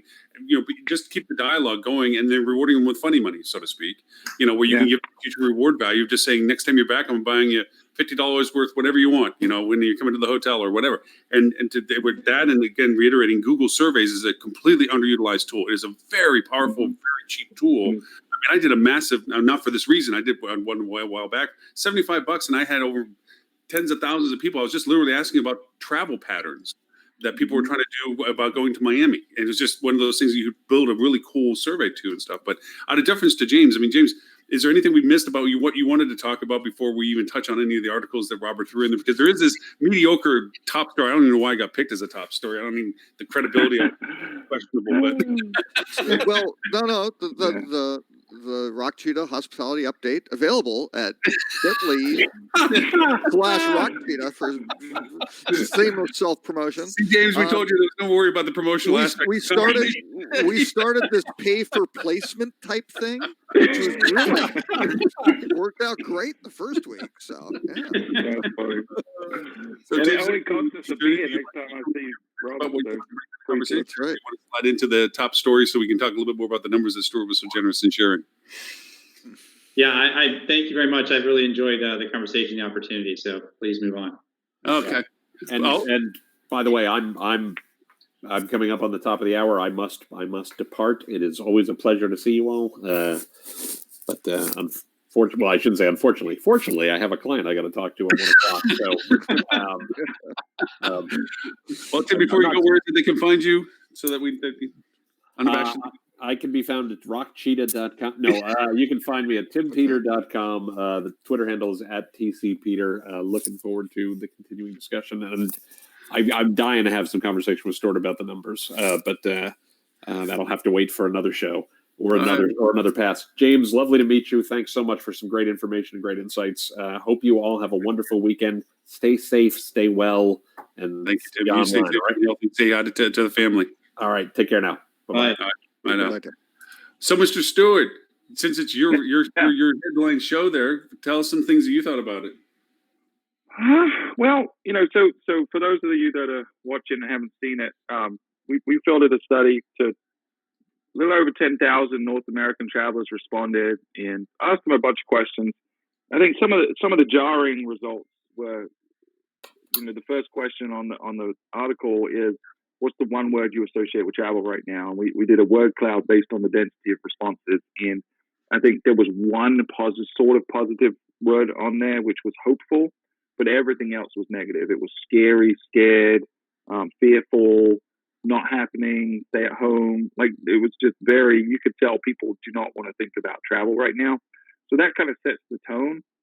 We kind of wish we had done that question prior to this happening to have a benchmark. So we're actually going to ask a couple of variants of that question next time we field it. One will be, how did you feel about, what was the one word you associate with travel prior to COVID-19? And then we're going to ask another one what's more forward thinking. So thanks to Ed's suggestion. But that was really interesting, and it tells you that where people's focus are. I think the other one that we're getting a lot of attention for, the data point that we asked was, the government is sending out these stimulus checks eventually at some point that every American adult is going to get. And they're substantial, right? I think they're $1,400 for an individual making less than $75K, and they're like $3,400, something like that for a couple, and you get bonuses for kids and things. So it's a substantial amount of money. So we said, how do you intend to use this money? And there were 4 or 5 options. Most people are using it to pay bills, the vast majority. The next up was, putting into savings or paying credit card debt or buying essentials. And right at the bottom of the list, it was less than 10% said travel. So anyone that's kind of hypothesizing that people are going to have the money to travel because of the stimulus check, that's probably not what the data's telling us at this point. No, and so those were 2 like highlights. 90 days after. Yeah. There's other research that said that it's not going to be. People will be willing to travel 90 days after the stimulus check. Yeah, so it's not like they're going to be saving that for that period of time. So. Correct. Yeah. So I'm interested in hearing if there's any other standout data points or any other insights you guys had from the data. So the way we structured it was each question we just put out what the raw answer was, gave a little commentary on it, kind of looked at what the opportunity is because of that data point, because there are a lot of opportunity, even though it's a lot of very fearful and dark results from this, there are opportunities that come from almost every one of them. And then we put in some resources too for folks that are looking to take that opportunity to the next level. So, but yeah, throw it back to everyone to see if there's any information that you guys found interesting or surprising. So I was thinking about, type of travel, right? So, and maybe you have that in here. No, you don't. So like flying, driving, taking a train, that kind of stuff, which sort of the flying part ties into one of the other articles that Robert posted.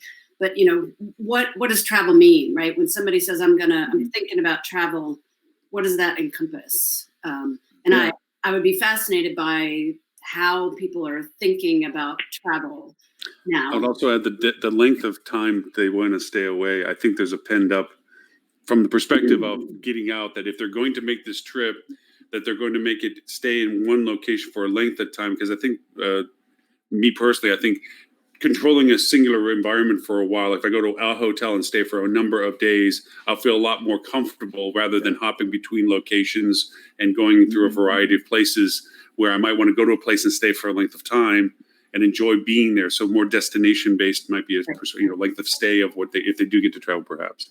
Or type of accommodation, right? So I was listening to some other webinar this morning, and they were talking about if a guest would be more comfortable staying in something like an Airbnb, right, where they can control the whole environment.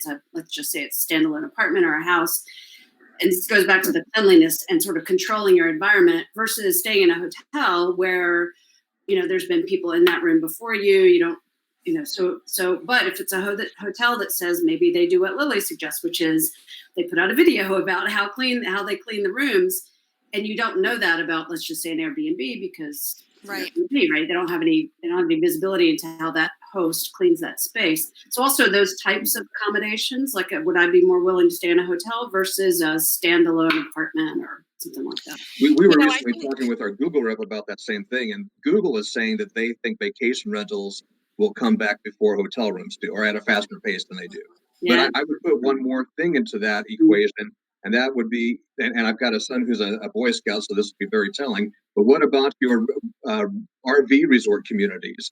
Sun RV communities, for example, where I can go there, bring my own, and that would, so I'm still kind of pseudo social distancing, but I can get the hell out of my house. You beat me to it, Dean. I think that if we only focus on Airbnb versus hotel, I think that we're being short-sighted at this point. I think that the RV business is booming right now. More people own their own RV than ever before, and guess what? That's an environment that you can control. You don't have to worry about what the cleanliness is. You can travel without having to worry about how somebody else is cleaning somewhere that you're staying. And I think we are going to see an explosion of RV travel when, travel begins to be allowed, because that's going to be a huge opportunity, that whole industry. So even if you've got any spaces, like if you're a hotel that is more in an open space and you can even add RV parking spots, that's something you should probably consider trying to install right now. And there's another component that's going to even exacerbate that more, and that is that almost every child in this country is learning to study remotely right now and study from home, and parents are getting experience with that.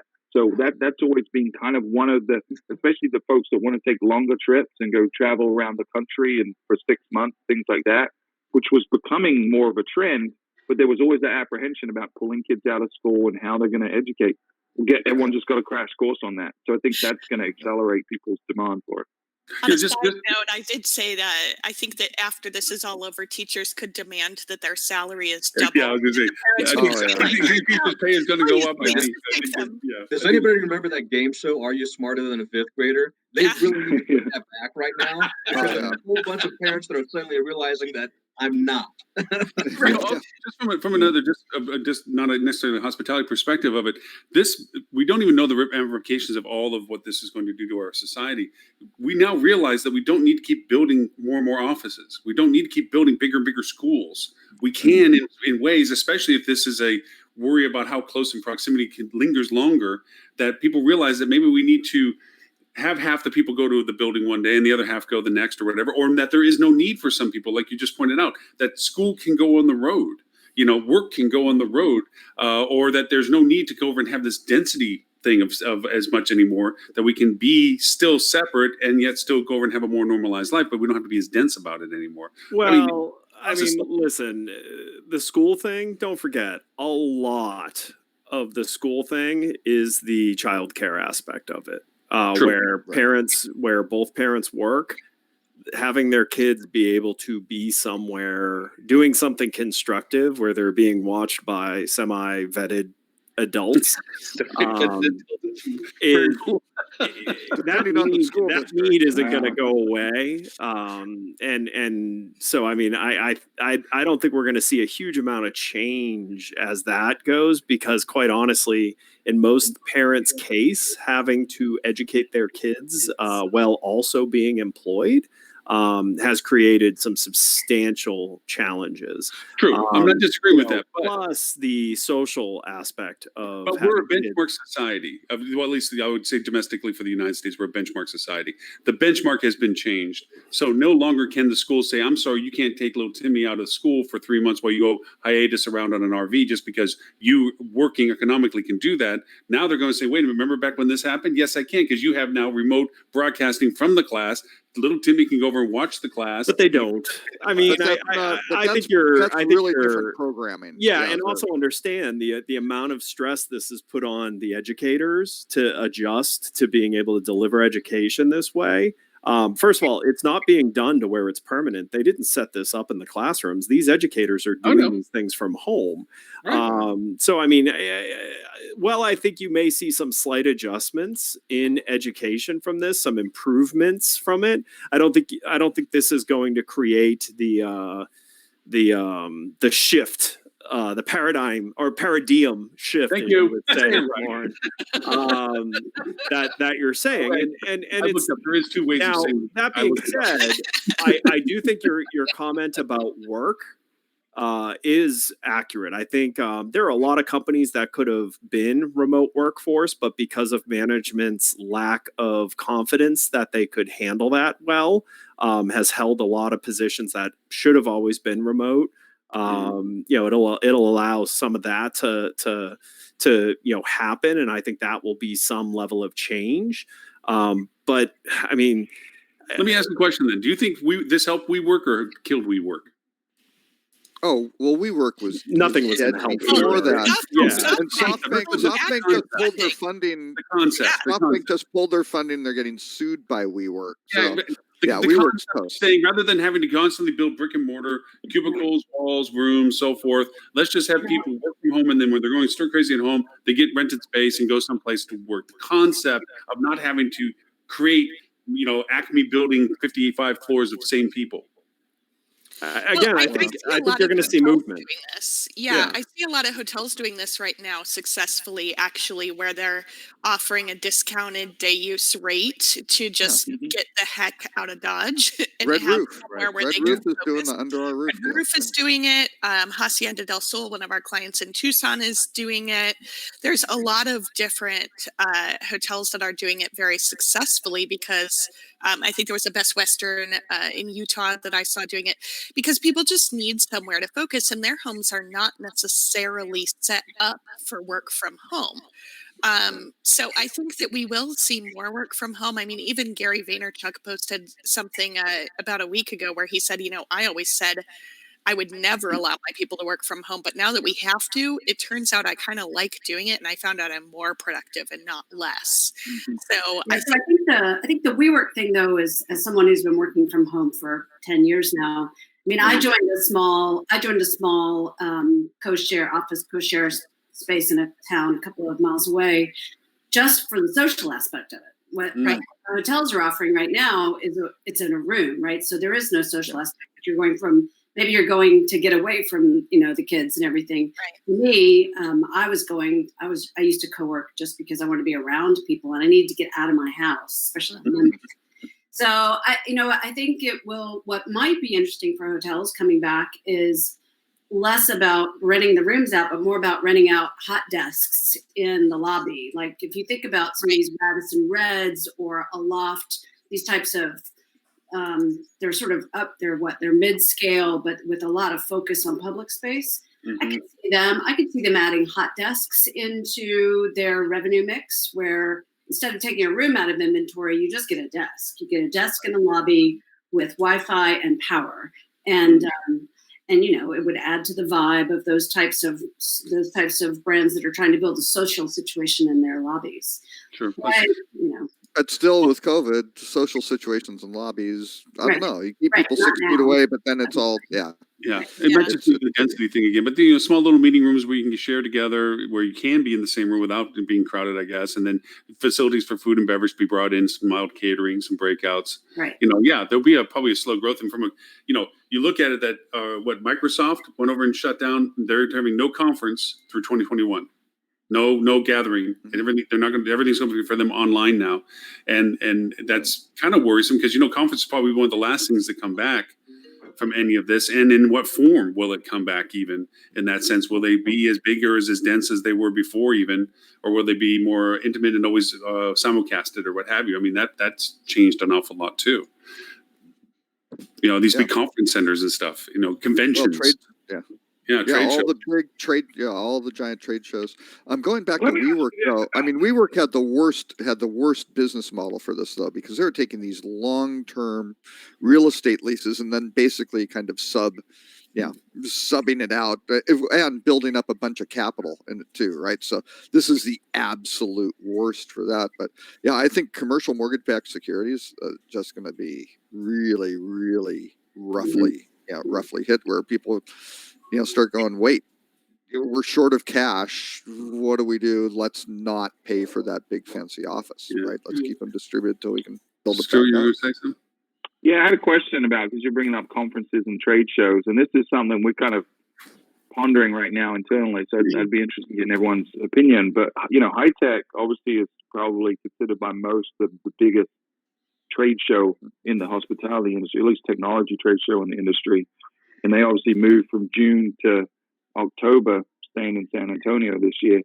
But you guys, what do you think is going to happen with that? Because on the one side, we feel like people aren't going to be ready to travel by then, and certainly aren't going to have money to spend. The hotels aren't going to have money to spend on things. But on the other, we feel like people are going to be ready to look for new opportunities to save money. They may, so we don't know what our strategy is with high tech this year, but I'd be interested to know, are you guys planning on attending? I know Rock is going on at the same time, but what are your thoughts in terms of high tech this year? We're sponsoring it, Rock. We currently are planning to be there. It's just such an unknown, though, isn't it? I mean, just and it even ties up into one of the articles Robert posted around the 7 stages, which is mostly airline specific, which makes it really interesting. Yeah. But part of conferences in general is going to tie into air travel, right? And so how are airlines going to deal with individuals? Are they going to require that we all get tested before we get on an airplane? Because no airplane wants to be like a cruise ship, right? Where they get turned away from their destination because it has become known that somebody on the plane is infected and they won't let them land and blah, blah. So I think before we can even talk about conference and, intercontinental travel, how are we going to manage the flights? That's a big unknown for me. The one of the articles actually that Robert you put in there, one of the 7 steps of the new normal, and there he addresses the airlines. I apologize to Tim. That Tim's article was going to be in there, but I decided to throw in a different Timothy O'Neill. Instead, no, because I thought it was a great article that hit a lot of interesting issues. So. Yeah, but no, to your point, the article, if I can just surmise a couple of things I got out of it from the aspect of the airlines, was that some airlines aren't going to come out of this, some of the smaller carriers aren't going to come out of this, that there's going to be this new rebound of collaboration where the government might have to step in and actually push the hand of the airlines to share routes, force routes to be opened, that carriers will have to intertwine which carrier carries that route and can interchange with, and that there was this aspect of with this instant testing that will eventually come out of this. I mean, they're already down to a 5-minute test on some of these things that they're trialing. You're right. There will be an inspection on and off of those things so that it can be controlled if there's anything that happens from that, and that they have to rethink the densities that they're carrying, that they might have to offer variations as to what carriers carry how many people for what times. Yeah, Delta's already doing that. Yeah. They're already saying the middle seat is always empty, which doesn't, so you're basically 24 inches away from anybody. That's not 2 meters, right? I mean, Yeah, So the question, so they're trying to do that kind of stuff. Yeah, they're struggling through that for sure. And they, like I said, this guy was just proposing what he thinks would be, and that was scary that he was talking about that being in June of next year. Yeah. That those conversations were going on. He wasn't talking about it being anywhere in this year or even in the early part of next year. He was saying that was James, thank you again so much for being here. You are, of course, always welcome to come join us whenever you would like. We'd always keep you informed. We appreciate the time. If people want to know more about the guest book, where is it they can find the information? Sorry. Hoteliers.theguestbook.com or theguestbook.com/hoteliers. Excellent. Thank you very much for your time today. Sincerely appreciate the insights. Thanks, James. Bye. Appreciate it. Just close the tab. There you go. Perfect. Yeah, don't be like I sent all these instructions. So now I have a package for anybody that's a guest host that has screen capture with arrows and labels and balloons and X's and everything else. I was like, don't be like Alan. Don't be like Alan. Hey, I'm going to drop off, guys. It's been fun. Good to see everybody. Yep. See you later. Bye, Stuart. Bye, Stuart. Yeah. See ya. Bye. I'm gonna have to follow Stuart here in a minute as well too. But I want to go back to his question though about conferences and events. And we are our industry, the hospitality industry. We are a social group, right? I mean, how many events have we all gone to where it's almost like a family reunion, where you're seeing those people that you've known from, whether it be a Hedna, a High Tech, DBS, HSMAI, whatever. Take your pick. Take your favorite. And when will there be that moment where we're all back together again and we can, well, not high five anymore, but elbow bump or whatever it is we're doing at that time, and because that's the nature of what we do, right? And I don't know the answer to that, but I think it's one that's worth investigating, looking into, and talking about it. Yeah. I think it probably goes to the uncertainty of what to expect as being considered safe. I think, Alan, you pointed out most of all is that when people start going through that, okay, this is okay to do, I can go that far, I can do this much or something, that they'll feel better about it. But there's going to have to be some sort of validation to that process. I think, Lily, you pointed that out. It's like there just has to be that, okay, this is now okay to think that that's safe kind of thing. So with that, see you next week. All right, Dean. Hey, thanks for jumping in. Thank you. Oh, but hey, talk about DerbySoft real quick, since hey, that's you. Oh, certainly, yeah. You can find us at derbysoft.com. We specialize, of course, in connectivity, electronic distribution, and marketing services is the part that I do. If you want to get a hold of me, you can look me up at dean.schmidt@derbysoft.com or find me on LinkedIn. Hey, Dean, before you jump off, one recommendation, just because I know a little bit from the inside out, is please tell somebody to start gathering that data you guys are just dumping on queries. Because remember, you guys are still pulling all that data query and they're dumping it every 30 days.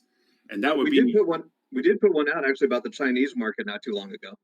Okay, good. Because, I mean, you guys are really tapped into the main pipeline of that stuff. Yeah. If anybody's going to tell about predictions of interest, you guys are going to have that before anybody else does. Yep. Just as a thought, we're going to catch you on another email sometime. So, yeah. Take care. See you guys. Bye, Dean.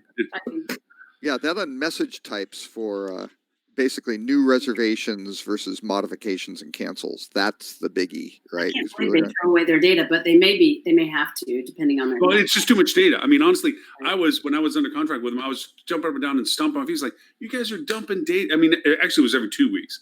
Some of the stuff they kept for a month, but all that stuff they were piping through, they were dumping because they did not have any storage facilities for this stuff. So it's queued up, they dumped it, and I'm like, oh my God, everybody in the world is checking on what they're looking for. Dates, rates, locations, geosourcing, all that stuff. And they're just like, out with the trash. Hotel industry has always had and the tech portion of it has always had a problem with that. And I'm trying to think, it was 95 with the birth of Pegasus, that the initial funding was predicated on them having basically business intelligence being a fundamental cornerstone of their business, because the investors looked at it and went, oh my God, yeah, look at all this data. Yeah, we know you can charge people per net reservation. That's fine. But that's only, $10 million. Look at all this data. And they bought driving revenue and killed it. So. Oh yeah. Oh, just all of it. Yeah. Just died. They just, and there was a commitment saying, yes, if we get this funding for this, we will do that. Never did it, right? And just kind of borderline criminal. So, yeah.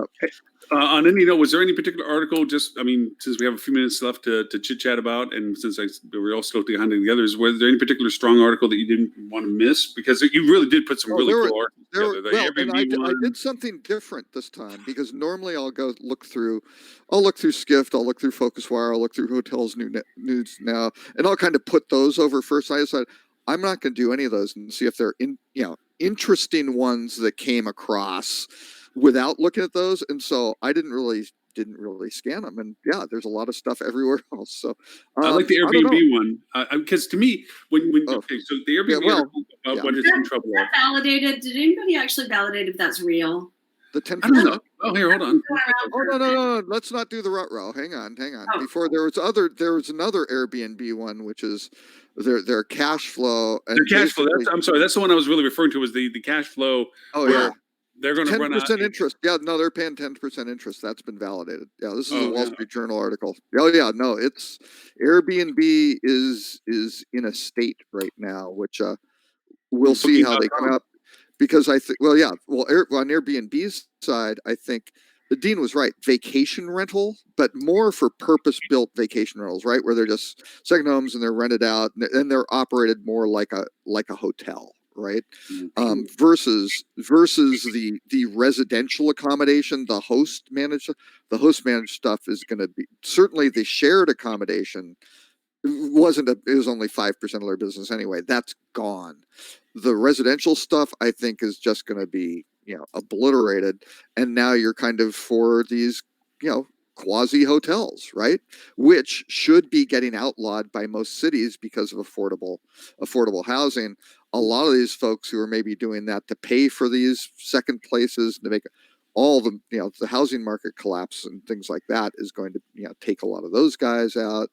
It's going to be So you think there is very very interesting for they won't be gone, but they're going to be greatly reduced, and their IPO, I would be surprised if it even happens next year. Right? It's what happens to all those people that their options expire at the end of the year? I mean, that's going to be.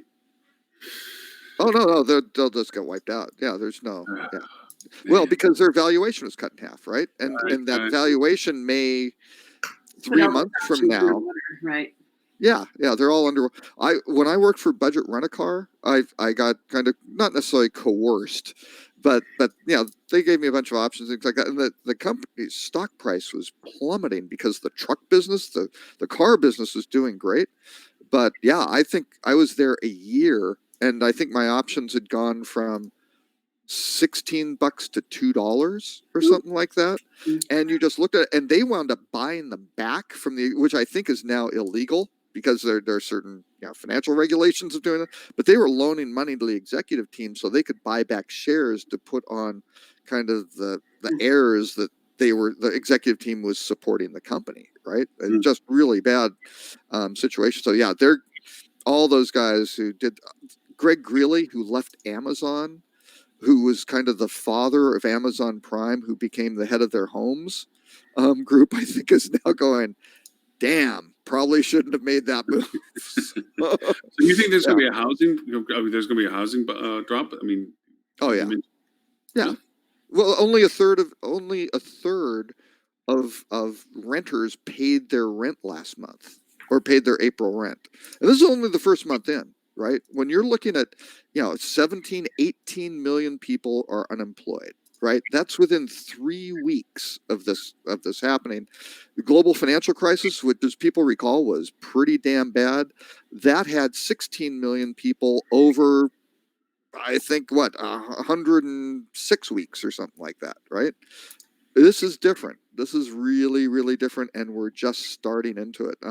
One thing, actually, just a little preview, because I didn't gratuitously put it into the news items, but I'm doing this thing with Focusrite for looking at these destinations. Just finished the Singapore one, which will come out on Monday. Really interesting because Singapore did almost everything right. I mean, they were all over this thing. They've only had 6 deaths in Singapore, and they've got 5.7 million population, right? Which is pretty incredible. So they had this thing. Their first case was January 23rd, and until through March 23rd, they were good, right? Things were kind of happening. What happened? Malaysia locked down. and unfortunately, a third of Singapore's population is basically non-citizens, right? So because there was a little bit of warning, everybody went back to Malaysia to grab their stuff to go back to Singapore, so they wouldn't lose, they'd still be able to work and wouldn't get locked out between the countries, right?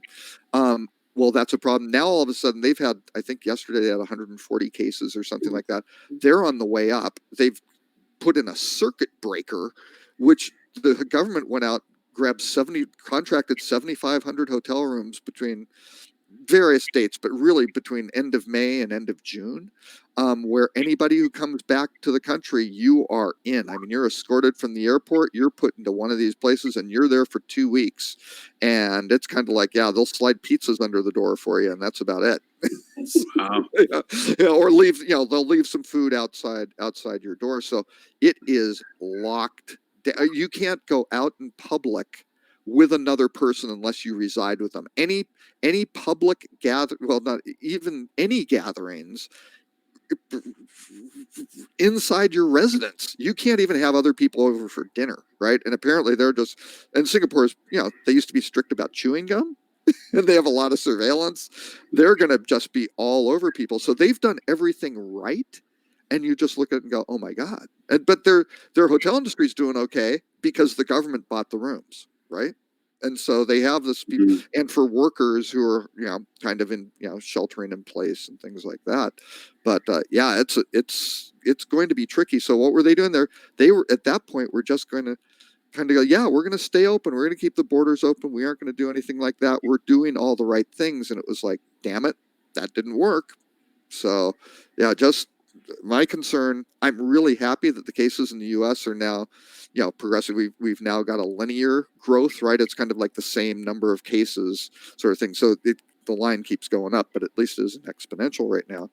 But you let up on this stuff and this virus doesn't care, right? It's going to thrive on an opportunity to go do what it does best, right? It's very efficient. So are we going to end on the boop or on the rut row? Oh, well, I think we should do both. Actually, can I do another bad news one? U.S. is only issuing passports in emergency cases. So, I mean, is that a big deal, though? I mean, I guess define emergency. I don't know. How do they define emergency, Robert?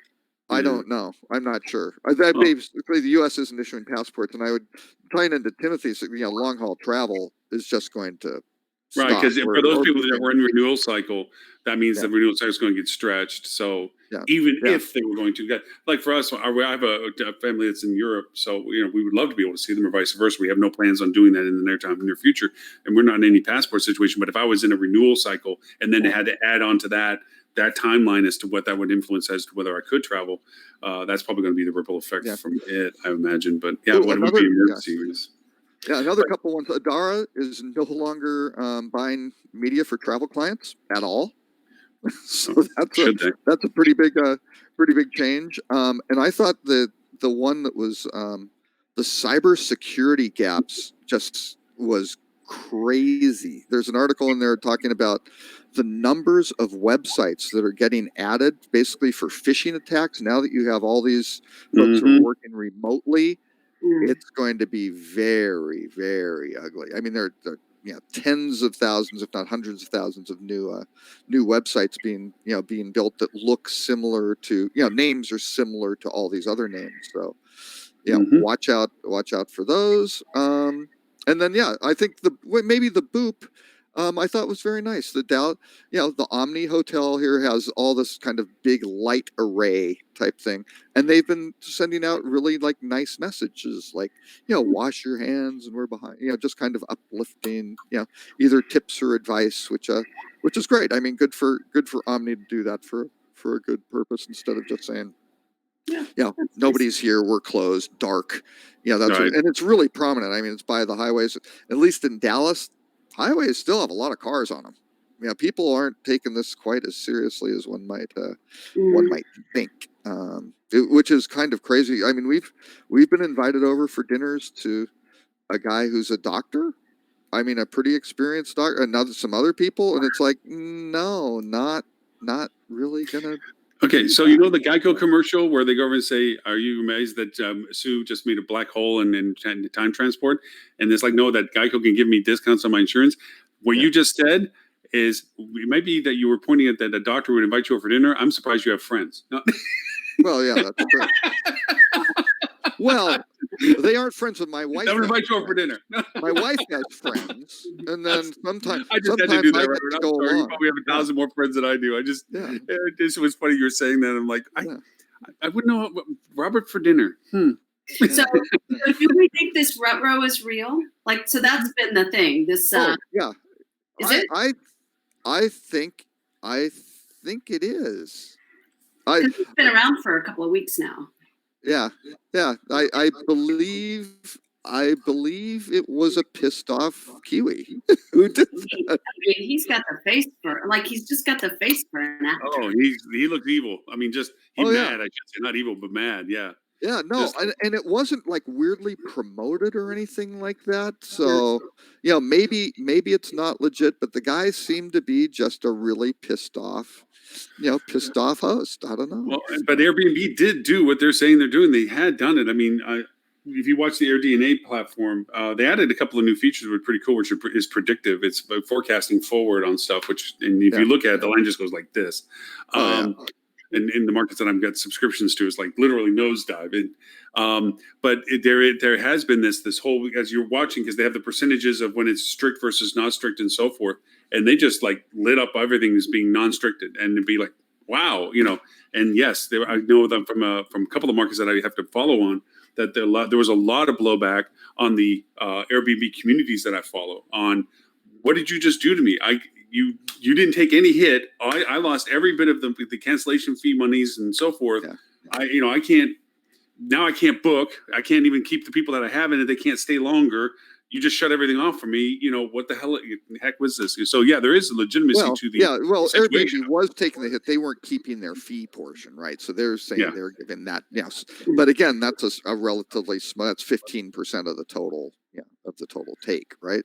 Yeah. So yeah, and again, my thing with the rut row is, wow, if you have hosts like that, that is not anyone in the hospitality industry, right? Because it's like, screw the guests.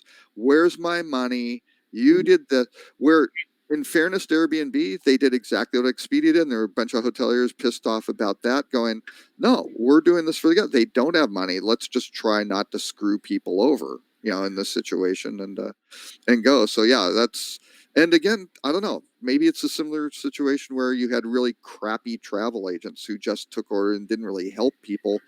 And when the airlines cut commissions, that was a pretty big disruption. Those folks kind of lost their jobs, right? They weren't helping but they weren't contributing. So I would say guys like that, who are that pissed off that the people who are going to stay with them aren't kind of ripped off with their money by not being able to travel, with external entities making it impossible for them to get there.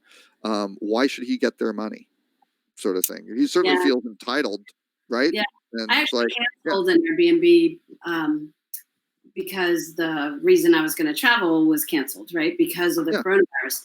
It just so happened that the Airbnb I booked was semi-strict or whatever. So I was still outside of the cancellation penalty date range. Yeah. So I communicated with them and I said, I'm not coming because the event I was going to attend has been canceled because of coronavirus. And I already knew where I stood, but it was a woman, it was an apartment in her basement. And she said, I can give you your money back. And she goes, oh, by the way, I would have done this anyway. I said, oh, that's nice. Mm-hmm. Yeah. And that's the right thing to do. There's kind of the human thing to do. And then there's the, I'll talk to my lawyers and you'll hear from my lawyers approach. Actually, on that note, I've got to run. I've got a client. We're all good. I just want to make sure before everyone runs, Robert, people want to know about you and your wonderful newsletter we've been referring to, where they can find you. rockcheetah.com or Robert K. Cole on social media, or the Rock Cheetah Hospitality Update, which can be found at bit.ly /Rock Cheetah, all lowercase. So excellent. Thanks. And Miss Falkerman, where they can find you and your podcast? You can find us at thinkupenterprises.com. I did drop a link to the podcast here in the chat a little bit ago. So it's thinkupenterprises.com /hospitality-revenue-management-the-podcast, where you can find all the show notes. Episode 2 will be out shortly. I'm going to get you that file today, Lauren. And also on social media, you'll find both Total Customized Revenue Management and Think Up Enterprises on both Facebook and LinkedIn, where you can find, a couple of hospitality articles, but also Cocktails in Quarantine every Friday, a new travel blog from Sandra about places that you may want to travel when this is all over, and some great ideas of things to do with your kids if you have them at home. So basically, it's a resource for all things quarantine, as well as hospitality right now. And cooking classes, if you want to know how to make great sangria. Yet to come. But anyway, we would love to have you do that. And I also dropped a link to our book club that we're starting on Tuesday regarding The One Thing. So if you're an executive in hospitality, either at the hotel side or the vendor side, we'd love to have you join us for that. Excellent. And Ms. Fallon, where is it they can find? So I work for Nor1, so you can find Nor1 at www.nor1.com. I'm on LinkedIn at Valen Perini and on Twitter at Valen Perini as well. Awesome. Ladies, thank you very much. For everyone else that joined us as well, thank you all very much for your time. We'll do show number 245 at 11:30 Eastern. Next week, we also have, if you want to do this show or previous shows, at hospitalitydigitalmarketing.com/live, you can get a link to all the archives and show notes and all the links that we both discussed and the ones that we didn't quite get to as well will also be there. And I also will have the podcast out today. And we do a weekly cocktail thing at noon called We Are Hospitality. The link will be also on the show notes as well for anybody that just wants to join in. There's no format or tracking or email gathering or anything like that. It's just people showing up to be able to spend time and share some FaceTime, chit-chatting about whatever they feel like talking about. The commonality is hospitality. That's about it. So that will be at bit.ly/We Are Hospitality if anybody wants to join for that as well. To that, thank you all very much. We will see everyone next week, hopefully. Bye now.